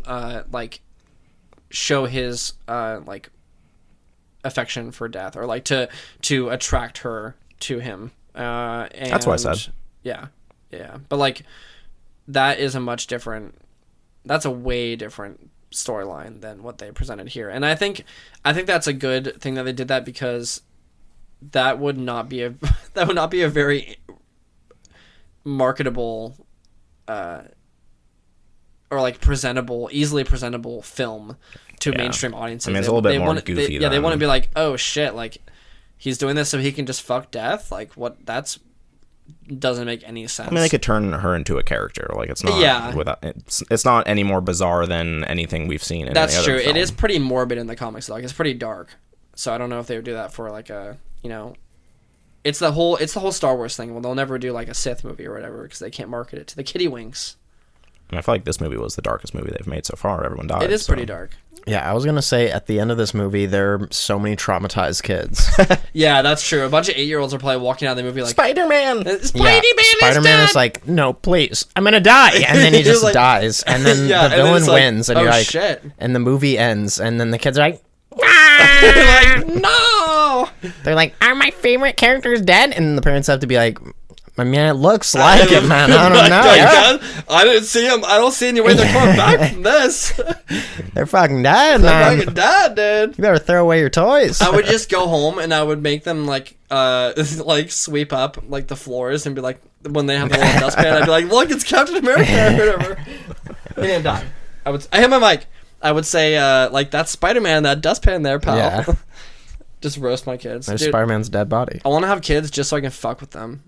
Like, careful. Right. Wait, hold on. Hang on. No, I want to just like troll them. Like, I think it'd be fun to just mess with my kids. Yeah. People but do I'll never that have all kids. the time. Yeah, I know. There's this guy at my work that must be a nanny or something. Like he watches people's kids and then takes them to Wait, hold on. Wait, hold on. Careful. I mean, nannies are a thing. Yeah, he's like a daycare. He just watches kids. Yeah. I mean, you said you would like to fuck with your kids, so please. Sure, but please, careful. But hold on. Careful. Anyways, he always like says crazy things like to them. He's like, yeah, they serve like people ground up into the food that they serve here. That's exactly the kind of stuff that I would say. And then he's like, dude. Isn't that right?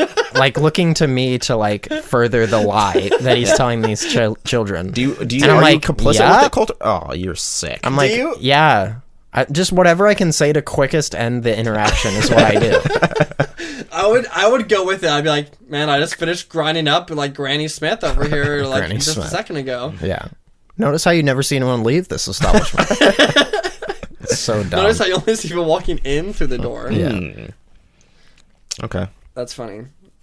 So I'm gonna politely ask him to not talk to me again. No, Just be like, what if you just pulled him aside and you're like, I don't want to be a part of these lies. I've honestly thought like maybe I'll have to do that at some point if No he keeps way. doing that. Or not say exactly that, but just like, hey, like I can't be a part of this anymore.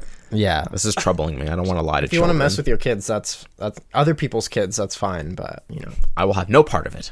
Yeah, I mean, I'll never have kids, but that's one thing that I think is pretty funny. Like when the whole thing where it's like, you know, where's my thumb or whatever? It's like my thumb's not there, or like you know your finger is missing or something, and you pull it off. Like No, that. what You're never gonna know the joy of where's my thumb. I'm never gonna. Where's my nose? I'm never gonna know. It's not even thumb. I'm never. Yeah, whatever it is, or like the thing where it's like you know you put your finger in there and then it's like, oh what? Where is it? Yeah, it's like this thing or whatever. Yeah, sure. What? Yeah, that kind of crazy. thing. Like I think that you know there's some charm to that. You have some simple joys. Yeah, I guess. I'm a simple boy. Simple boy with your simple toys. Guys, 17 there's simple precious boys. few minutes left in this podcast. Yeah. That's right. We've gone for a long time. So I guess we're going to talk about Varmio Garms, dude. Varmir Garms. AKA video games. Oh, okay. In conclusion, Infinity War sucked. Got it. Yeah. What are your guys' thoughts on Infinity War? Well, let me tell So you. look, so it was I haven't said a interesting lot that- about it, but Just kidding. No, that is a big topic. so yeah, I guess let's talk a little bit about God of War. God damn it. Okay. Gow. Closing the God of War now. I should have written down everything that I disagreed with when you guys were talking about this. Combat was one of them, I'm certain of. Yes, I am the complete opposite end of the spectrum with the combat. I love the combat. That's insanity. Dane's bold claim of the week. I don't think it's bad. I'm gonna go right into it. I'm ready. I'm buckled up for this. please one. do. I'm gonna fly off the handle. Look. All right, everyone, listen the fuck up. Okay, say it. God of War is to third person action combat is to God of War as first person action combat is to Doom. No. Yes. I think God of War did for third person combat for me. Do you think it's better than Dark Souls in terms of third person action combat? Absolutely yes. not. In terms of Do you think it's better than the original God of War? Yeah. I can't believe that. Like in terms of no. What I mean is like in terms You're of insane. in terms of the weight and like the feel of the combat and the immersiveness and like they nailed everything that I need in it good looks combat. fantastic. I agree with you. It's cinematic, it's immersive, it's fun, it's arcadey. There's video game elements to it, and it's has like it just feels good. Like everything about it feels good, which is what I think about Doom. The thing I like about Doom is that it boils first person combat down to its essence and makes it just pure fun. And gives you everything that you want out of first person combat. For me, is it needs to feel good, it needs to feel immersive and cinematic. And you can play it forever. Yeah, exactly. It has all the tentpole moments of combat for first person games.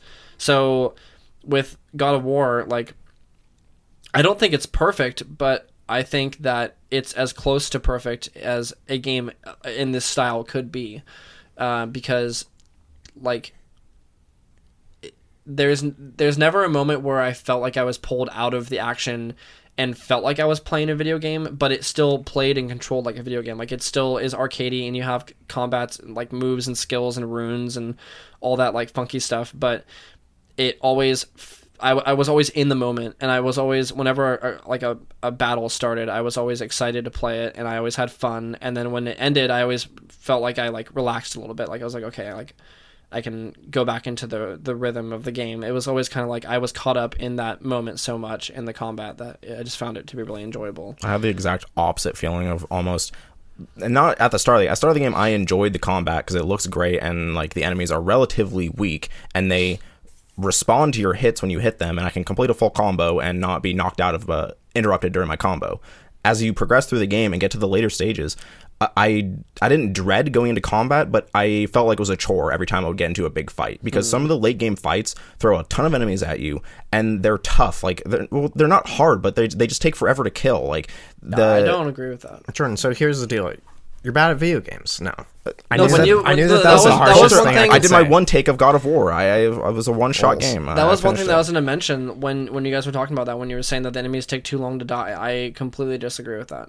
Well, you're So you're just playing wrong. on easy and killing them in one hit? I mean, No, it's not no, they're possible. not. You're not killing them in one hit. But like, I never once had a moment in the game where I was like, "Fuck, I've like been hitting this guy for hours, dude. Like he's not dying." I never had that moment. I never had feel a that way moment with where every big and like every of the heavy Draugr. They take way too long to kill. It takes forever to kill them. Yeah, that's Yeah, the I main never- enemy where it's like, okay, this guy needs to calm down. Or when you I fight the never- Revenants, and it's like, okay, like I have to hit them with Atreus's arrows, but I hit them once, I can do a quarter of a combo, and then they disappear again. I got to hit them again. I have to do this. They dodge my attacks. Like the wolf enemies, it's like the wolvers, not the actual wolves. I don't know, Colter, if you've seen them yet, but they're like these werewolf type-ish enemies. They, one, can dodge your attacks easily, and two, become uninterruptible in every attack. And so you can't connect a hit with them, and they don't stagger. They just walk through your attack. And it's things like that just bother me, because I have to sit there and wait for them to finish their thing, or I get hit and knocked out of a combo. It's just bothersome. So it's like things like that. Like if you use Atreus to his full extent, like I never had a moment where I was worried about like not being able to take down an enemy in one or two combos. Like if you stun them with Atreus and then you go in with like the execution moves on them or whatever, or if you do an execution move and throw them into another enemy and then like juggle them with Atreus and go in with like some sort of like mid-air combo or something, if you've spec'd your character out that way, like I never had an issue with any of that. Like I never once, like I said, I never once had a moment where I thought an enemy was taking too many hits, personally. And I felt like if you've played like the original God of War games, there was never, like, enemies never died in one combo. It was like a lot of the bigger enemies would take like multiple. It's not about them dying in one combo. For me, it's about when I'm hitting, I can't even complete a full combo without them attacking me and interrupting me. Like you can't. Yeah, but I never had that happen. That's insane. I don't believe you. No, like, I'm not. You were never I'm not interrupted in a combo. No, I was, but like I was never. That was never a problem. That was never a problem for me where I thought like, well, I've only gotten 3 hits in. Like I can't complete this animation, or I can't complete like this combo string. It's always like, okay, I hit them. They're about to do their like red attack or whatever, like their unblockable attack, and then I would dodge out of the way and stun them with Atreus or something, and then go right back into my combo. Like I would never get into a point where I thought like, fuck, like I can't even complete a combo on this guy because every time I get to a certain point he blocks me out. It was always like trying to figure out how to like either dodge to the side, and after his animation like he's like vulnerable or something, like with the travelers. They would do like their like little 3 sword hit thing, and then the last one they would do that huge smash, and then they're vulnerable and like hunched over, and then you can do a full combo on them and they don't attack you, and like they flinch and all that kind of stuff during that. So it was always like trying to figure out like what point in. It was like a little bit of like a rhythm sort of thing where you had to figure out what point in their frames or like their animation you could actually get like a full combo in on them. It's possible to like do that with any enemy, but I definitely think that with especially the heavy Draugrs, like the big burly dudes, like you cannot do a normal combo. You can't finish a normal combo before they like do a stab into you. Like you literally cannot. Like it's being interrupted during that. There's enemies like, I don't know if you've seen them. They will, if you leave them alone for a second, they generate like a fire like shield on them. You hit them once, they explode and cancel anything you do against them. So you have to either sit back and let Atreus shoot them with an arrow, or throw your or back up and throw your axe at them. And it's like, okay, like I know how to play the game. I'm not having trouble with these enemies. It just takes too damn long. Like I want to get through all this stuff. The like Muspelheim trials are just like after I did that all in one sitting, and after that point there's a bunch of combat trials. I was just completely fed up with the combat. I was like, okay, like I completely understand how to play this game. Like you beat the Valkyrie at the end. It's like I just don't want to do this anymore because it takes forever. Every enemy is not the weak enemies, not the normal Draugrs. The normal Draugrs you can just fucking just destroy them like no matter what. It's just the specialized enemies that come up are just pains to fight sometimes, especially when there's so many of them fighting you at once. It's when that happens, when there's 2 or 3 of them at once, there's other enemies pelting you in the back. It's just like, all right, I want to be done with this because I just want to move on and see things in the game. I don't want to continue fighting because it doesn't feel that fun to me. Yeah, I mean, I see part of that. I guess I never like I never ran into that frustration. Like I always kind of found it. I always saw it more of like a combat puzzle of sorts, like to figure out and like you said, like once you figure it out, I guess there's no fun in it if you don't enjoy what you're doing. But like even in the original God of War games, like there was always the thing where it was like, you know, in this game, like I won't say anything about this game, but in God of War, like 1, 2, 3, whatever, the PSP ones, you always had like 4 weapons. You had like the fists of Hercules or whatever. You had the like blades of Chaos. You had the ones from Hades, and then there was like always like another weapon that you got like for whatever game you're playing. And then you would have to be like, okay, so these specific enemies are weaker to like concussive attacks or like melee attacks, so you would equip like the Hercules fists, or like these enemies don't have armor, so they're susceptible to like blade attacks or something. And so in this one, like it's kind of the same thing, but with since you have the axe, it's more like figuring out what kind of attacks or what sort of like kind of abilities you're going to use against them, like whether it's throwing it at them and using like have you done like the precision headshot thing yet, where like you throw it at them? I pretty much just equipped that because I was like, why not have this? I didn't have it at first because I was like, I don't know if I'll use this, but then I haven't actually done it yet. Okay, so like that, I use that a lot, where like so basically what you do is if you throw the axe at somebody, it like pops up, like it flies off their body, and then it flashes. And if you recall it during that, then the next throw that you do will take like a second longer, or like however much longer. But it'll do like you can upgrade it to do like splash attack or something against enemies. So you can like do a headshot on like a weak enemy and then throw it at a heavy enemy, and it'll like explode and like freeze people around him, or it'll freeze him in place. And I did that a lot, where like I would throw like my axe at some like heavy guy who was pissing me off and just freeze him for a second, and then run in and like fuck up some other guys like with my fists, and then pull the axe out and go back to that guy. So it was like that whole thing, like I really enjoyed that whole thing of like trying to like do like damage or like threat mitigation, where you have to be like, okay, this guy over here has a shit ton of armor, he's like a real threat, I'm gonna freeze him and then go over and like take out these small enemies, get enough rage to like do Spartan rage or whatever and kill this guy or whatever. So like for me, again, it was like sort of like a combat puzzle, or it was like trying to like manage threat, and I found that fun. But if you get annoyed of it at a certain point, I guess it's fair. But yeah. I don't dislike it that much, I have to say. Like I don't think it's as satisfying as Dark Souls, but yeah, it's good.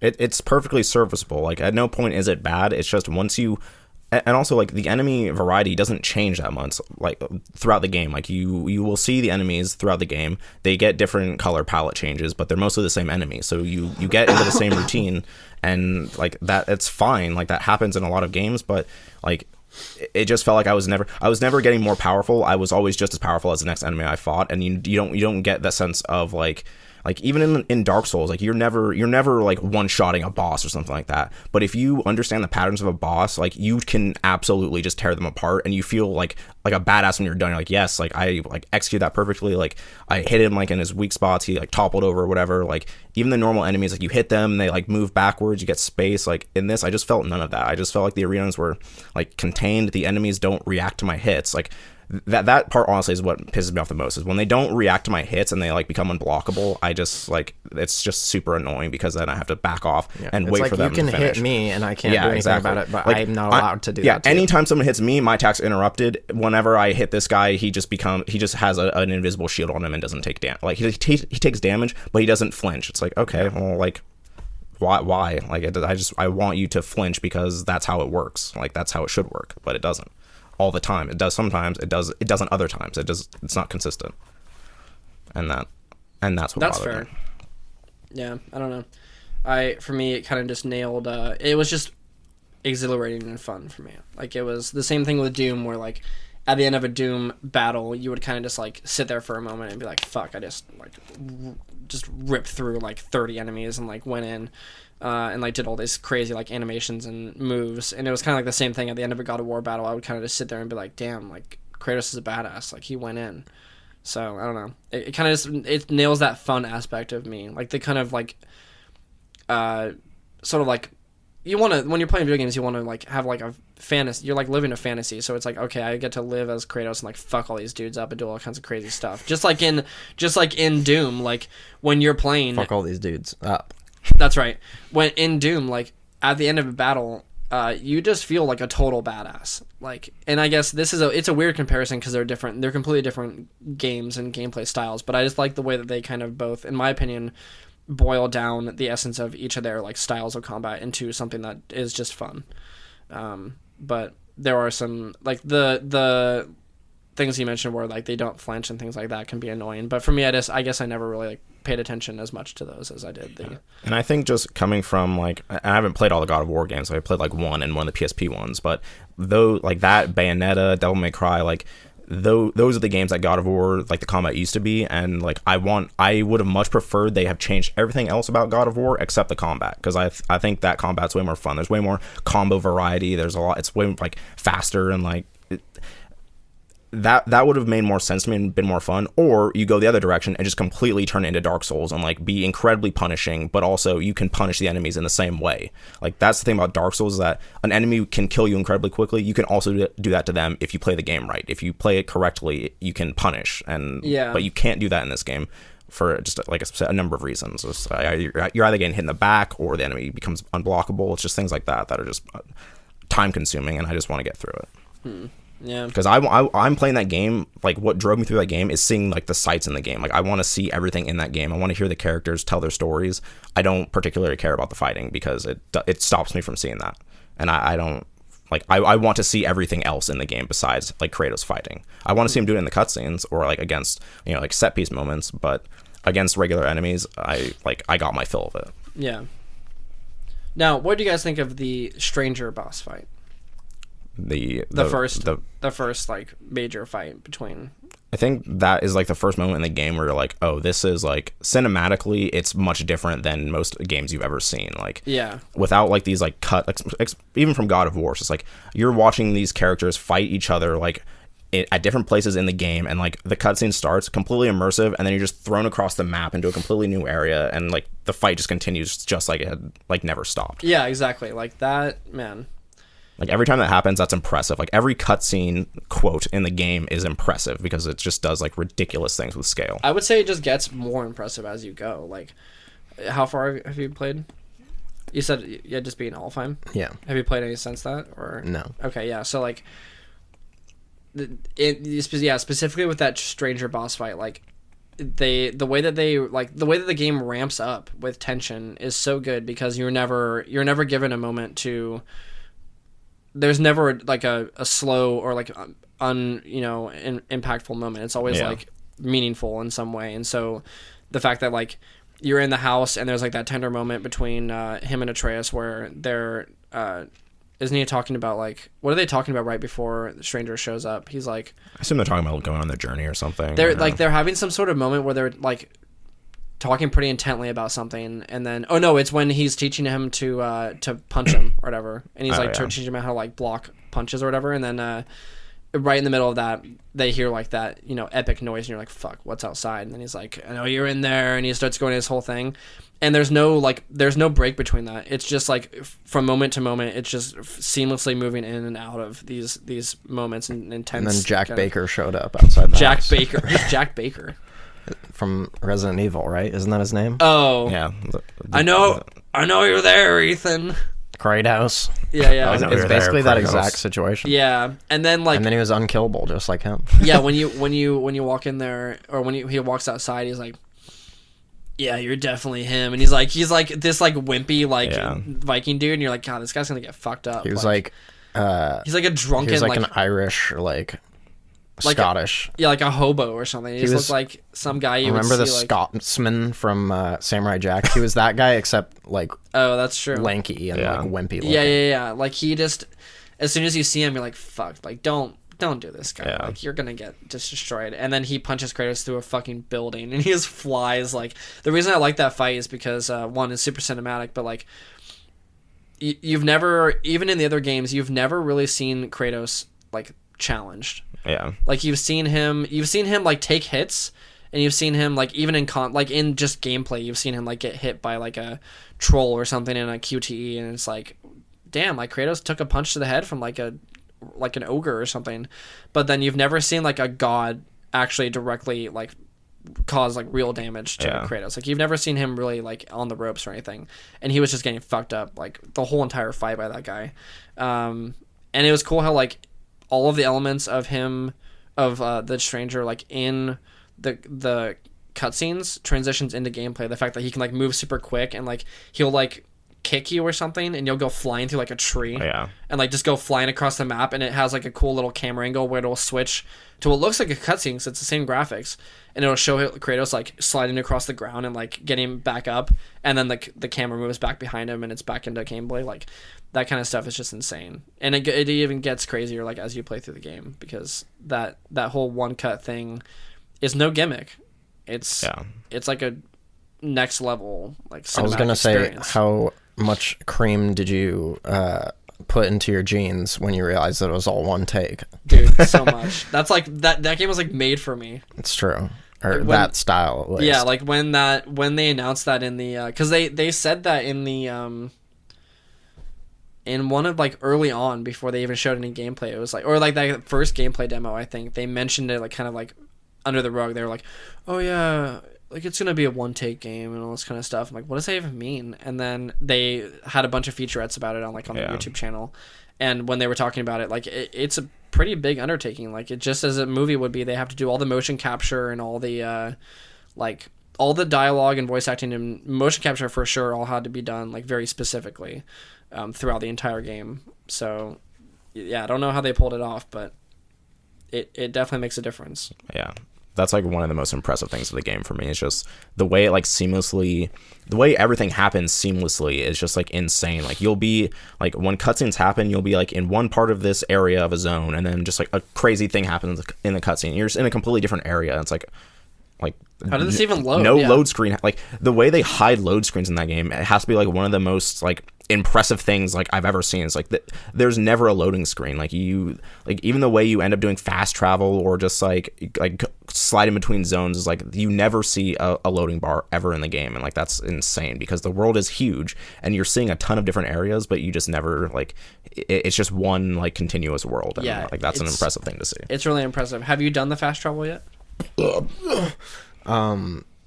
Or do you know like those little gateways? Yeah. I may have done it like once. Oh yeah, I did it once because it had a little thing where you're going through like a nega world. Yeah. So careful there. No, but like the a ghost realm. That is a very clever. That is a loading screen. That's just a loading screen. Like when you use that little like stone on the gateway and it opens up, and then it kind of like sits there for a second depending on where you're going. Like it'll kind of sit there and then it'll open up the map and show you like where all the different things you can select. And then when you click on one, there's like again a little bit of a pause before he opens up the door, and then he walks through and it like flashes white or whatever, or like blue, and then it goes into the ghost world. The ghost world. The realm between realms. And then when you're in there, and then when you're in there, it's kind of just like a static area where you can walk around. There's not much to interact with or anything, and that's definitely just a loading screen. It is. Like it's just a very cleverly hidden loading screen. But you never really, even in the game, like you never really think Detective about that. Dane solves the case. Yeah, I mean, well, it's obvious, but like when you go in there, it's it's obvious.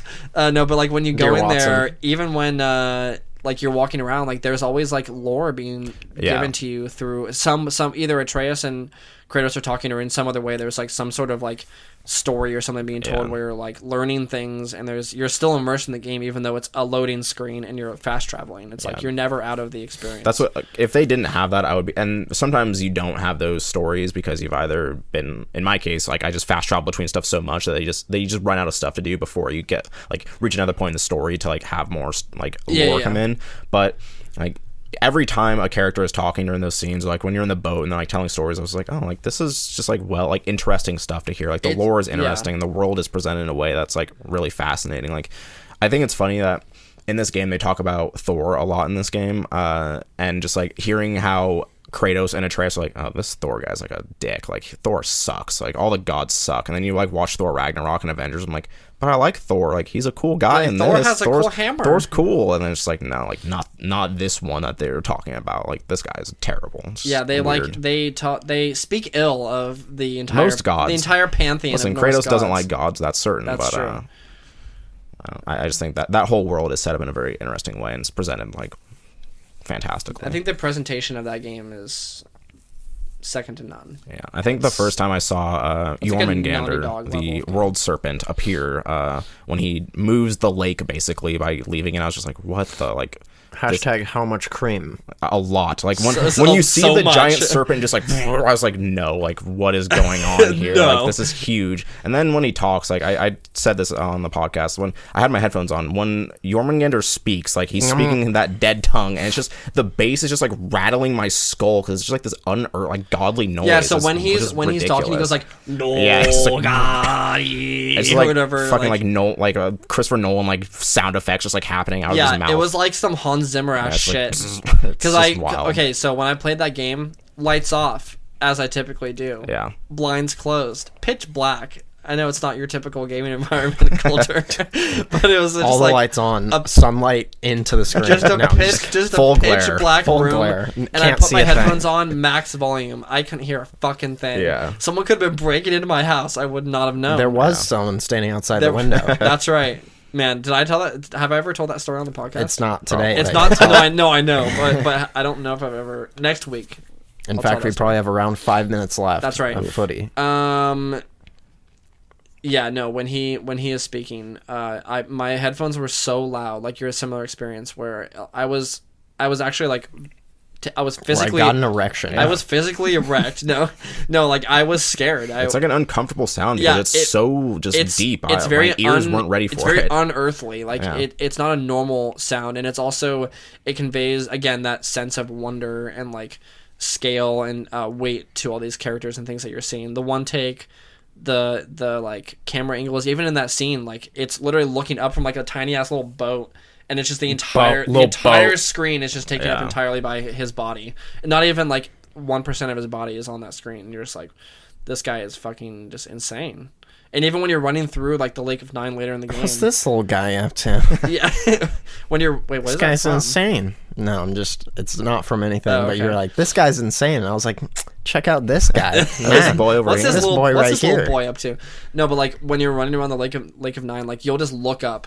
And you'll just see him chilling, like just chilling up on a mountain or something. I just did that like a couple days ago. I was like, oh shit, that's him right there. And then like he turned his head towards me. I was like, no, no, don't look at me. No, yeah, you'll get like back into the lake and you'll be rowing your boat, and then he'll look over and be like, sod, and like, way on top of like a fucking mountain, but it's like 80, like 40% of the screen is just his fucking head, like just chilling there. It's just epic. Yeah, I love that. And then he's like, what's good with you? What's good? What's up with it? I didn't say this, but I did what'd get that boat do though? I did get the platinum in God of War, so let's go. Completely done with that game. That was loud. There's an ungodly tone that rattled my skull. I yelled. You did. It was worth it. I thought it, and then I yelled it. That's right. The process revealed. The scare revealed. That's right. All right, guys. I'm proud of you, Jordan. Thanks. I'm gonna cut us off right here. There's no more time. That was that's the first and only game that I platinumed that I've liked. So that's a weird thing. I don't like that. Yeah. I'm kidding. The other ones I did were Bloodborne. Bloodborne and Infamous Second Son I did, but the last two that I did Horizon and Final Fantasy. Yeah. Horizon? What's that? Horizon Zero Dawn. Oh, yeah, exactly. Damn. Savage. That game was the most overrated game of last year. I'll tell you that. Platinumed it. Listen, I know what I'm talking about. Quickest rebuttal. Most overrated game of all time. All right, man. Well, we don't have a lot of time left, so we're just gonna end it. Okay. As we do. Whoa. No more plugs. Goodbye. No, I'm just kidding. Yeah. So this would typically just fade us out like in Infinity War. Can you at the end of this? Absolutely not. That looks like it takes so much work to do. Actually, I can do like the worst I can do a transition where it's the whole screen and then like tiles like break off. Yeah. It has like transitions, but they're gonna be huge tiles like the size of like my whole body. Okay, so what you'll do is you'll just over our bodies, just like right now, put like a picture of us, like a big picture over us, and then just fade us out with that effect while it's fading to black, so that you don't see that we're underneath those tiles or those pictures. I have no clue what you're saying. So basically you put a bunch of you put a big picture of Jordan over Jordan, a big picture of you over you, and a big picture of me over me, and then you basically fade to black as those are fading away, so you don't see us sitting in our little chairs here. It just fades to black, and then all you see is our pictures, and they just fade away into nothing. Yeah, that'll definitely happen. Yeah, and so look, I don't think it's that difficult. I feel if I can't understand it, I can't make it happen. Listen, I'm a visual learner now. Sure. I don't know. So look, it's real simple. I must have a brain tumor. Look, I'll just explain it again so we can really get so it basically so what you're gonna do is you're gonna put a JPEG of me on top of me. Over me, and then one of you over you. Okay. Yeah. And what's the last part?